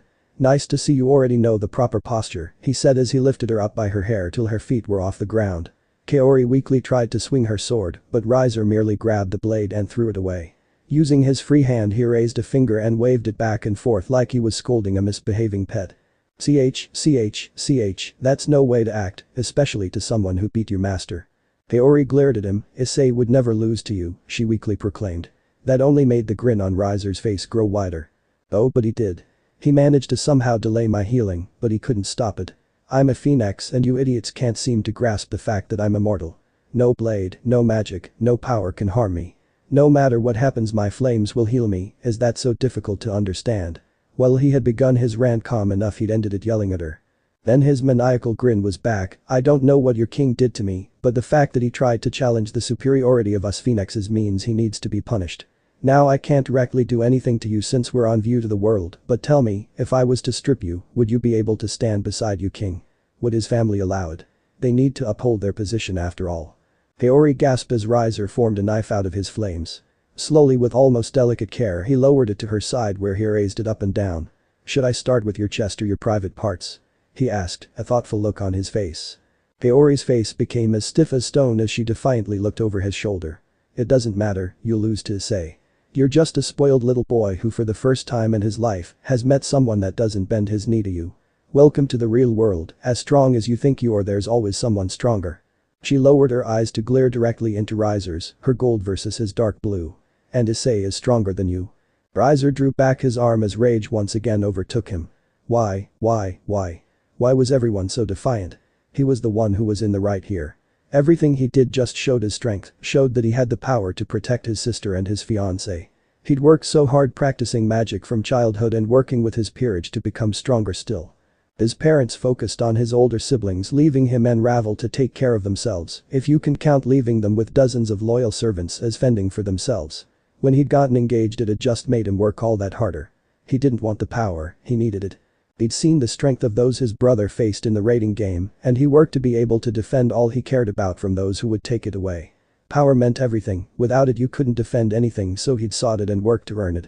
Now why was everyone acting like he was the bad guy? Where did he go wrong? Why couldn't anyone see he was doing this for them?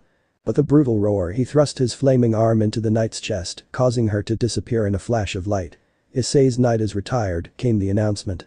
Turning, Riser turned to look at where he knew his foe, his rival stood waiting. Why didn't you interfere? He found himself almost growling the question. The boy responded with an almost casual shrug. She didn't want me to. She saw me, and if she had asked or desired it, I would have been there to drag you off of her in an instant. She chose to goad you. To anger you to the point of snapping. No matter what happens now, I win because in your current state your experience means nothing. Riser looked into the boy's eyes and could see the hatred he held for him reflected there. The boy had wanted, no needed to help his knight, but she had kept him from doing so with no more than a look over his shoulder. With a mad laugh, Riser grinned as he let the flaming wings sprout from his back. You wanted a one-on-one battle, well here it is, the immortal phoenix versus the son of a Satan.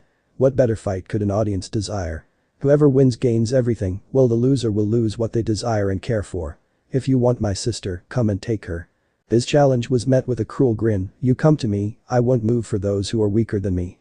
With a brutal roar that sounded more beast than man, Riser flew at the man. Issei let out a self-satisfied grin. Well Sona, let's see if your plan works. As Riser drew back his right arm for a brutal swing, Issei raised his left hand to meet him. As the blow came forward, Issei said the words of the spell he'd spent the last week developing with the help of Sirzechs and Grayfia. Absolute zero. In her seat in the student council room, Sona let a small grin flirt across her face. This was a move only he could do. One that no one else, except maybe his brother, would ever be able to cast. If Issei needed a way to fight the healing flame, then this was the way to do it. It had surprised her when she'd received a call from him via magic circle the day after he and the two peerages had left for training. She could still recall the conversation. Flashback. Is there any way to remove the phoenix's flames? Issei had bluntly asked her. Sona's side she'd been expecting the question, but she was sure he'd already asked Grayfia, her answer likely wouldn't be any different. You can use holy objects, they tend to work. Holy water causes their flames to go out of control to the point they do nothing. Burns from crosses and wounds from holy swords only heal through the application of a healing sacred gear or regular recovery over time. None of those will be of use to you since you're also a devil. Issei, honestly, I don't know how you can beat him. Well, could I freeze him? Freeze him to the point his flames won't activate? Issei had asked hopefully. Grayfia had said no, but from the praise his aunt heaped on the student council president, Issei could only hope that she had an idea. His hopes died with a sigh. It is possible, theoretically. The regeneration of a phoenix relies on the movement of atoms. Even as supernatural beings we still are made of the same atoms as everything else in the universe, and atoms at 273.15 degrees Celsius don't move. But even Grayfia can't reach that low, it's impossible, Sona said. Your current lowest temperature isn't even halfway there. You can't reach absolute zero right now, and even if you one day surpass your mother, who I'll remind you is considered the strongest queen, you'll likely never be able to get your ice that low. What if we found a shortcut or another way to reduce the temperature? Issei said, grasping at straws. It might be possible, Sona admitted grudgingly. But what could remove the energy in an atom? Back to present. That's impossible, even Grayfia-chan can't reach absolute zero. Serafal said, mouth agape, as the three sat with their families who all seemed equally shocked at the sight on the screens in front of them. Indeed, but he wasn't just using my magic. Grayfia said. She'd known what Issei had thought of, and while she had admitted it was possible, she honestly hadn't thought her son would be able to pull it off. He combined out abilities. Sirzechs realized, instead of just empowering his power of destruction to destroy more, he made it more precise. He used it to destroy the movement of the atoms, the very source of Phoenix's flame. There is literally no energy to produce heat or allow the atoms to move and reproduce. Riser is trapped, and there is a good chance that we wouldn't even be able to pull him out of there without Issei ending the spell. Sirzechs explained as fatherly pride burned within him. Is that even possible? Riaz asked as she watched with shock. Obviously it is, her mother added, equally flabbergasted. Issei just did it. To think he would possess this much power within a year of learning who he was, Zeoticus added, stroking his goatee. Even if he practiced his abilities in secret while he was with the humans, to be able to pull something like this off, he trailed off. There was no need to continue, as everyone's attention returned to the screen as Issei approached the frozen statue that had been his foe. Riser had frozen the second his fist touched Issei's palm. In less than a second the combination of Issei's two inherent powers had flown through his body, freezing and destroying the movement of the very atoms that made up the sack of flesh that was Riser Phoenix. His entire body was off the floor courtesy of the wings he'd used to launch himself at Issei, and only a few pillars of ice that Issei had set up to catch him had kept Riser from falling and shattering on the ground. If that had happened, he could have very well died, and there likely would have been no revival for him this time. But the calm that came from having complete control over a situation Issei strode around his floating foe, taking in his handiwork. Then with almost delicate precision he coated his pointer finger with the power of destruction and severed the outstretched arm at the elbow where it fell and shattered on the ground. That was for Yui and what you did to her at the kendo club. Moving to his other arm, which was hanging bent at Riser's side, Issei repeated the process, severing it at the elbow. And that was for what you did to Kaori. Striving to stand in front of Riser's frozen face, Issei lowered his finger so it was right in front of Riser's forehead. I could kill you right now. If I move my hand forward or let my power spread, I could kill you and no one would be able to stop me. It's tempting, oh it's so very tempting. With one movement, one moment of letting loose, I could avenge Yui and keep Riaz from ever having to worry about you again. Issei let the possibility hang there for a few seconds, which to the world watching could very well have been hours. Then Issei pulled his hand back and dispersed the power on his finger. But I won't. I think it would be crueler to take what I can from you, to show you that despite you trying to mess up our lives, my peerage and I are stronger than you. If I can defeat you with only 3 pieces, imagine what I can do with a full set. When that day comes, I want to face you again in another raiding game. If you can hear me, little firebird, know this, I hate you. I hate you for what you did to me and those I care for. But I will not let my hate consume me, I'm going to enslave and use it instead. People who say hate's bad are stupid. Hate is a motivator, nothing more, nothing less. Use your hatred of me and this defeat to motivate you, and when we face each other again I'll beat you without using this attack. Until next time, little firebird. With a wave of his hand, Issei dispelled the spell on Riser, whose stumps immediately burst into flames as he cried out in shock at the sudden wounds on his body. Then in a blue flash he was gone, and the voice of the Satan Beelzebub rang out, although this time there was a hint of emotion in his voice. Riser Phoenix has been retired, Issei Grimory is the winner of the rating game. After the announcement, a blue light flashed and teleported the victor away. If Issei had wanted to make a debut, he'd certainly done it. He'd beaten the immortal Phoenix overwhelmingly, and in the process showed the entire world that he could literally freeze hell over if he so desired. When Issei reappeared, he found himself in what appeared to be a penthouse suite based on the large living space in perfect condition, as well as the unused bedroom and bathroom he could see through a pair of French doors on his left. What really gave away the high class of the place though were the windows that looked out on a purple sky, indicating it was evening in the underworld, while providing Issei with the best view, bar none, of the stadium where professional rating games were held. His grandfather had taken him to see a professional game, while Issei had spent a weekend with his grandparents, and Issei had been thoroughly impressed of the power shown by Roygun Belfiger and Rudiger Rosenkreutz, as well as their respective peerages. Seeing the number 2 and number 9 in action truly showed Issei how far he still had to go if he wanted to be the strongest. Turning around, Issei saw a man, clearly waiting for him, in a brown suit who bowed to the young king respectfully. "Young master, allow me to be the first to congratulate you on your victory. Your family is very proud and have arranged a question and answer session in an hour for reporters. After your victory over Lord Riser in the rating game, they plan to use this opportunity to formally introduce you to the underworld alongside your current peerage. Until the interview begins, I am to accompany you and serve as your guard and servant. Do you have any questions?" Having delivered his message, the man looked up at Issei awaiting instructions to see his young master wearing an annoyed scowl. "Beowulf, you're my father's pawn. You may need to address me like that in front of others, but when we're by ourselves you can call me Issei." After all, Issei couldn't even finish before the now named Beowulf cut the king off by prostrating himself on the floor, his head actually touching the ground while he knelt on his knees. "Forgive me, young master, but that is an order none of us who serve under Lord Sirzechs and Lady Grayfia will ever follow." The man cried in a voice layered with self-hatred and despair, a tone Issei had heard multiple times before from those that served his father. "You are the child of our beloved master and his queen, yet we failed both them and you. They forgave us long ago just as you have, but in the end we were overconfident. Believing that we truly were the strongest peerage in the underworld as countless others call us, we let a single fallen steal you away from your parents while you were under our care. It's because of us you grew up not knowing your true family, and it was only through sheer luck that you were able to find each other. Our failure is the greatest dishonor any of us have ever suffered, and now that you have been reunited, those of us in Lord Sirzech's peerage would rather die than allow history to repeat itself. You are our young master, the one that we lost but failed to find. Please grant us the chance to redeem ourselves now that you have returned." Issei sighed at the man still prostrated before him. This was not the first time he'd had this conversation with a member of his father's peerage, but it always went the same way, with them begging Issei to let them serve him so they might be given a chance at redemption. Issei didn't personally understand the need, seeing as how both he and his parents had forgiven them, but to the peerage members, it was a far more personal matter. When he'd brought it up with his father, Sirzechs had merely sighed, saying, "Let them do as they want. When Grayfia and I had to return to our duties, they kept searching for you. Now that you're back, they feel the need to earn the honor they failed to get in finding you by keeping you safe instead. Humor them for now, and if it becomes a problem later, I'll deal with it." With a groan, Issei had given in, and ever since he'd had to deal with being called young master, not just as his grandparents' mansion, but by his father's trusted servants. Additionally, he was probably the most well-protected member of the Grimory family when it came to the power of his guards.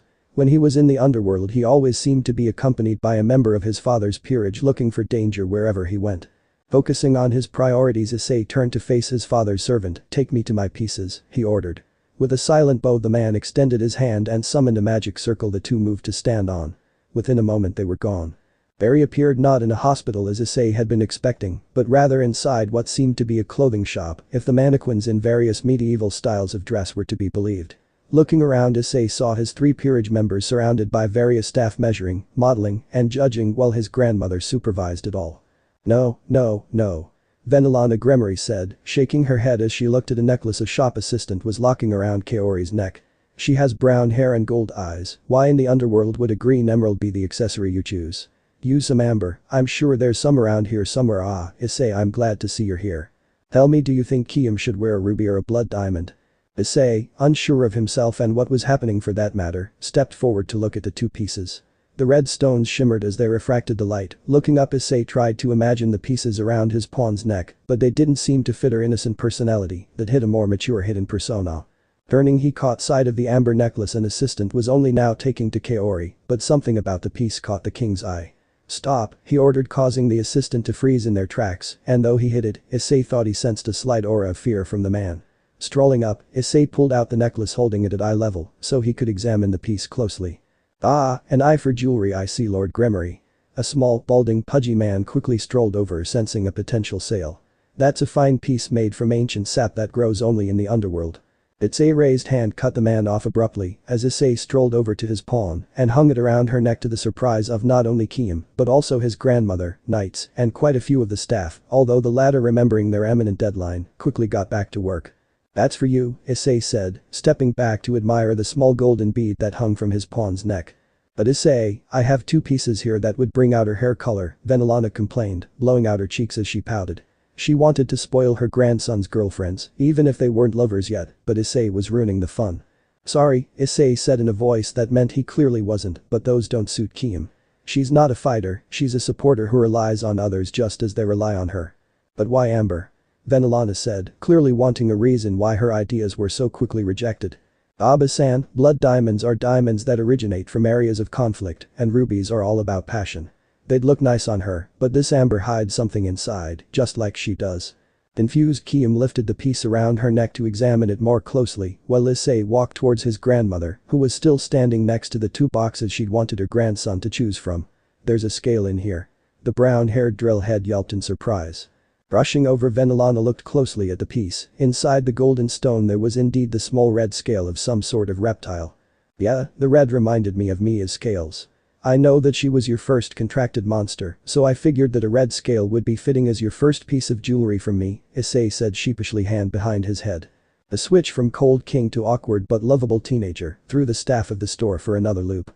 They couldn't connect the brown-haired blushing boy whose pawn was now hanging from his neck in a hug that pressed her rather impressive bosom into his chest with a man that had taken down the favored riser Phoenix with a single spell. Seeing them frozen, the daughter of the Bale house closed her eyes and smiled. Anyone in the area that wasn't Issei Gremory or his servants felt the cold hands of death pass over them, causing the staff to leap back into action once again. After Kiam was dragged away by Venelana to try on some dresses, Issei turned to his two knights that were glaring down at him, even as measuring tapes judged the sizes of every part of their body. Ignoring their glares, Issei went over and looked at the blood diamond and ruby necklaces that his grandmother had wanted him to look at. They were beautiful, Issei would readily admit, but something about them just didn't seem to fit his current peerage members. With a snap, Issei called over the pudgy owner, and after a moment of whispered discussion, Issei strode over to his knights, while the other man picked up the two boxes and hurried away. So are all of you feeling alright? What happened after you were retired? Issei asked, trying but failing to hide the note of concern in his voice. His moment of weakness caused the two girls to glance over at each other before they turned back, their expressions softening slightly as they faced their master. Well, I was retired first, Yui began. When I came to, I was in a hospital bed. The doctor told me that I was hardly injured. I was retired the moment the explosion went off. They gave me a phoenix tear just to be safe, and then they let me go. Kiam had already been retired and was waiting outside the door with your grandmother, Lady Gremory. Apparently all of Ria's pieces had already been healed and she'd taken them with her to go watch the game with your family. Your parents by that point had decided to reveal your identity formally after the game, but Lady Gremory decided our looks weren't, how'd she put it, worthy of our position serving as Satan's heir. Next thing we knew, we're here and Kaori was brought in about 10 minutes ago. Yui said, finishing her report. Issei chuckled internally. His grandmother was one of the kindest devils he knew, but when it came to girl talk, dresses, and makeup, she became a monster worthy of rivaling Aphrodite herself. Apparently Riaz hadn't been a fan of those kinds of mother-daughter bonding activities growing up, often choosing instead to hang out with Sona and Issei's cousin Serog. However, now that Issei had brought her teenage girls that couldn't say no, he knew his grandmother would do everything she'd previously been denied whenever she could steal them away. Issei's other knight flashed him an unknowing shrug. I'm pretty much the same, except I was a little more injured due to Riser sticking a flaming hand through my chest, but I was retired before I suffered any serious damage. I came to and was brought here by Beowulf to play dress up. All the girls knew the servants of Issei's father, having been formally introduced to his peerage when he checked in on their progress during the training week along with his servants. "Do you know what's going on after this?" Issei asked, needing to know what they'd been told. "Yes, some kind of interview, right?" Kaori remembered. "Something like that," her king sighed. Before notable rating games, it's common for both peerages to be questioned by reporters. Questions can be anything from strategies that'll be implemented to any new skills, although it's not uncommon to be questioned about peerage life or what services you carry out in the name of your king. This allows strong peerages to show a glimpse of the effort and training they put in to inspire others, although it's also used for gossip tabloids about relationships within the peerage. "The reporters will likely target me since I'm the center of attention after what happened, but you girls should also be expecting some questions, since you're my servants. If you get nervous or if there's a question you don't want or know how to answer, just look at me." Kings are able to refuse to answer a question in the interest of themselves or their peerage. As Issei watched his knights visibly relax, the owner of the shop came back gasping for air as he held two small boxes out to the Grimoire Lord. "Here are the items you requested, my lord," he wheezed out. With a small chuckle, Issei took the offered boxes and after sneaking a peek walked over to his knights that were looking at the pair curiously. "For you, my ladies," he said with an exaggerated bow as he offered them the boxes. Sharing a look, the two knights picked up their respective box and opened it only to gasp in shock. Each box contained a pair of earrings. Yui's were deep pink that brought out the lighter shade of her hair, while Kaori's were a dark blood red that paired well with her maroon locks and golden orbs. "Since you two are always running around as my knights, I didn't want you girls to have a necklace or a bracelet you'd need to take off when fighting," Issei explained. "So I figured a pair of earrings would be something that you could carry around with you. I choose ones that I thought would look good and that reflect your personalities." He turned to Yui. "Yui tried to play matchmaker for Kaori and I when she thought we were both human, so I thought pink diamonds, which reflect romance, creativity, and love, would suit her well. As for you, Kaori," he said as he turned to his first knight, who switched her gaze from her friend's jewels to her master. "You were born from blood." He paused, looking at the ground as the memories came forth unhindered, "so I thought a blood diamond would suit you. They're mined in areas of conflict, and seeing as how you came to me through blood and now fight to draw blood as my knight, I thought it was an appropriate beepage." The girls looked at each other and then with matching motions, picked the offerings up and put them in their ears. "Thank you, Issei," they chorused. "Indeed, thank you, Issei." A dark chuckle sounded from behind the king, who froze like he'd used absolute zero on himself. Turning, he plastered a grin on his face that failed to hide the fear he felt within. Standing before him was his grandmother, who smiled at him with her eyes closed. Issei gulped as the air above her head seemed to take the shape of the Grim Reaper. Issei could almost see the cloaked skeleton pulling its thumb across its throat in the universal symbol of "you're dead."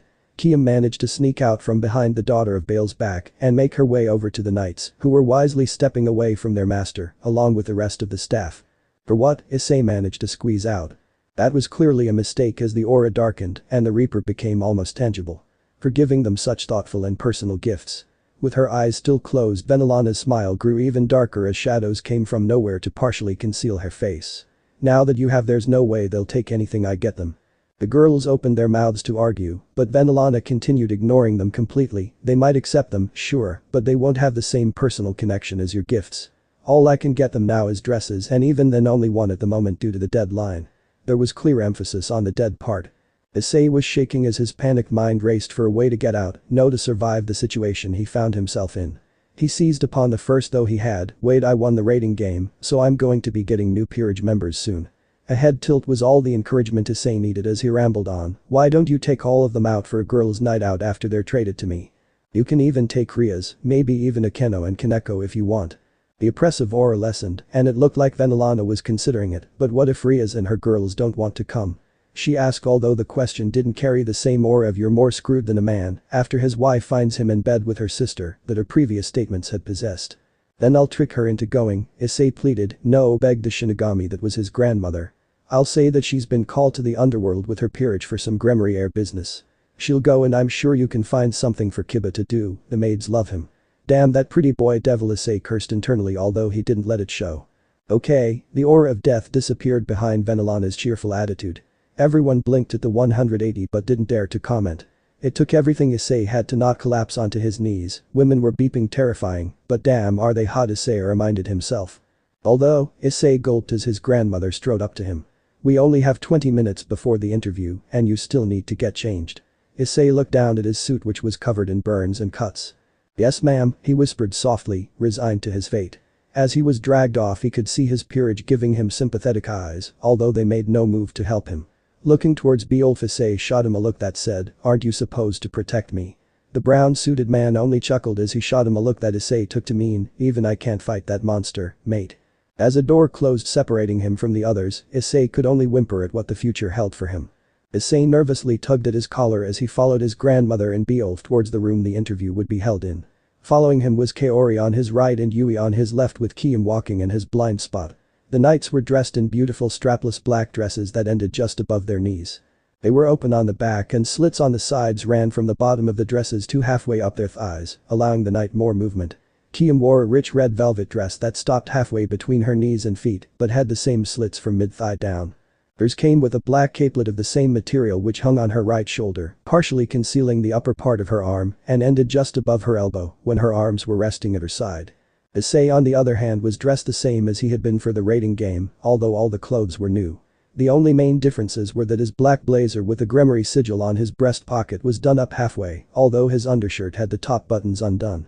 His capelet was gone too, although the golden chain hadn't been wasted and now hung around Issei's neck, giving him a rebellious air that worked well with his unruly hair and clear disregard for buttons at his neck.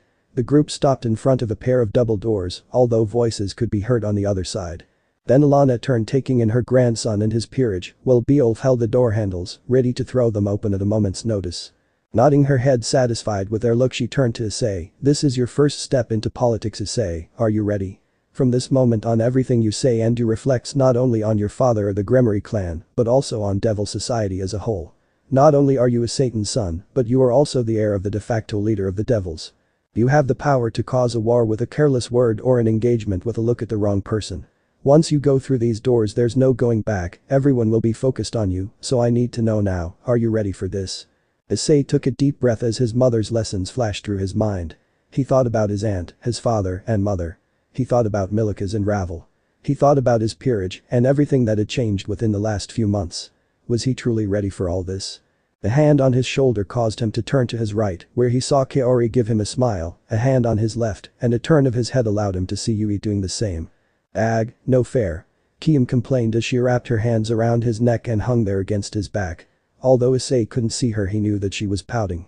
That's right, he had people he could rely on, and he would only get more over time. Removing Kiam from his neck with his hands, Issei turned to his grandmother who had watched unmoving. Issei took a deep breath and nodded at her. Venelana didn't say anything, merely turning to Beowulf who threw the doors open and stepped through, followed by Venelana and then Issei and his peerage. For a blessed moment at their appearance there was silence, allowing Issei to pause and take in the large crowd of reporters. To his surprise he recognized a few as representatives of the press for the Grigori, Heaven, and quite a few pantheons. Then the blinding flashes of light and raised voices came as the reporters overcame his sudden appearance and started shouting their questions at him. Ignoring them all, Issei calmly strode over to the table that was set for him and his peerage with name cards indicating where they should sit. Issei sat on the far side, furthest from the door they'd entered with Kaori, Yui, and Kiam in that order sitting from his left side to the door. There was a speaking post to Issei's right behind which stood the man who'd be conducting the interview, Nod Gamajan, a popular announcer in the underworld media. To Nod's right sat Riser and his peerage, all of which looked healed, although Riser had a haunted look in his eyes and seemed to tremble slightly upon catching sight of Issei. His peerage was spread out in order of rank with Ubeluna on his right and the others scattered out in order of their piece importance. "Ladies and gentlemen," Nod began, his voice carrying over the reporters shouting, getting them to quiet down. "I am Nod Gamajan and it is my pleasure to host the post-game interview for the raiding game between Riser Phoenix and Issei Lucifer Grimoire. Now I'm sure there are many questions, but before we begin the victor is due his rewards. Lords Issei and Riser, will you please step forward?" Hearing his name called, Issei stood up and stepped out to stand in front of the podium in an inactive magic circle. Riser mimicked Issei's movements, although he was clearly reluctant to do so, his trembling only worsening the closer he got to the Satan's son. Now for those of you that do not know, Lord Issei expressed an interest in trading for one of Lord Riser's bishops, his little sister Ravel to be precise. The two had been friends for quite a while and expressed a mutual interest in the trade. Ravel went to meet with her brother who promptly refused, saying that Lord Issei was unworthy of her. He then challenged Issei to a raiding game with Ravel as the prize should Lord Issei win. If he lost, Lord Issei was to cease his friendship with Lady Ravel immediately. Lord Riser also offered to trade a piece of Lord Issei's choice in addition to his sister should Lord Issei win. As Nod finished explaining the origin of the fight between the two kings, Issei flashed a grin at Ravel, who was almost hopping up and down in excitement. Her eyes were locked onto Issei's as they'd been since Issei had entered the room. "Now Lord Issei, would you please tell us who the second piece you would like to take from Lord Riser?" Focusing back on what was happening, Issei turned his gaze from Ravel to the rest of Riser's peerage. A few of the girls sat up straighter under his gaze, but only a few caught his attention. First was Riser's Queen Ubeluna, who'd been able to overcome Akeno, and after studying tapes of Riser's fighting, Issei knew that she would make for a powerful ally. However, she was a queen and Issei still held out hope that he'd be able to get someone with a more powerful talent or skill. His next pick was the rook he'd fought, Isabella. She was smart, smarter than her king at least, and was a competent fighter from what Issei had seen during his research. The only problem was that while she was a talented rook, she didn't really have any specialization, and he'd have to cultivate her talent if he wanted her to be a valuable piece. The last piece he considered was a pawn dressed in a dancer bikini similar to those worn in the Middle East. While he had no proof, he suspected that she had a sacred gear, as several times in the films her opponents had seemed to go into a daze when they saw her. Although he conceded that may be due to her choice of outfit. After a minute of silence, Issei spoke loud and clear, "I choose the rook Isabella as my second piece." Hearing her name called, Isabella looked up at Issei shocked while he merely flashed her an arrogant smirk and a wink. With the grin of a man used to milking the audience, Nod merely smiled as he called for Ravel and Isabella to step forward and stand in the middle of the magic circle. They stood in front of Riser facing Issei, while Issei called forth his evil pieces, setting in front of him a rook and a bishop. As he stepped back, he looked at Riser and nodded. The once formidable Phoenix King took a step back in response. At the command of Nod, the two kings raised their right hands, arms outstretched towards the other, while the circle in front of them with their pieces within came to life. In unison, the two kings began to flare their power, increasing their aura, the magic circle glowing in response. As the reporters watched silently, knowing the importance of the ceremony, the symbols began to move, and the auras of the kings and their pieces became visible. Riser's was reddish-orange, silently popping and crackling like the flames his family ruled over. Issei's, on the other hand, was a mixture of two colors. The ice blue of his mother's family flowed and intertwined with the crimson red he'd inherited from his father. Their pieces glowed the same color as their respective kings, and to the observant a faint link could be seen between going from the king to their pieces, showing the connection between them. As the auras of the kings grew even stronger, the connection between the pieces and their kings seemed to shake, as if the connection was trying to break itself off. With one last push, the kings pushed their auras all the way. Around Riser the air seemed to heat up, while around Issei, it seemed to cool and hum with power. The connections jerked and thrashed, once, twice, 3 times, and with an audible snap it broke. For a moment the four pieces were alone, connected and bound to no one before. With a whipping crack, the connection jerked towards the nearest source of power. Issei's unused bishop and rook latched onto Riser's power, and his aura began to surround them. Ravel's and Isabella's connection did the same, connecting to Issei. Their own auras began to glow in interwoven crimson and ice blue. As the ceremony completed itself, the two kings stepped back, each taking deep breaths, although Riser's were more of a pant, while Issei's sounded like he was recovering after giving a quick rant. Silently, Riser's former pieces strode to stand behind Issei, turning they faced their former master. Riser ignored them and walked forward, picking up the red rook and bishop. He thrust them into his pocket before he strode back to his seat, throwing himself upon it with a huff. Issei meanwhile turned to look at his two new pieces, giving them a quick once-over to make sure they were in good health. He whispered a quick, "We'll talk later," before he walked back to his seat, two new chairs magically appearing for his pieces. Ravel was seated to Issei's left where Kaori had sat, while Isabella was between Yui and Kiam. Once they were all sitting down, Issei leaned back in his chair and popped his feet on the table in front of him. "Well," he said with a devilish smirk, "let's get this show on the road." End of the here. So that's it for today's video, guys. Before you go, just like the video and share it with your friends. Bye.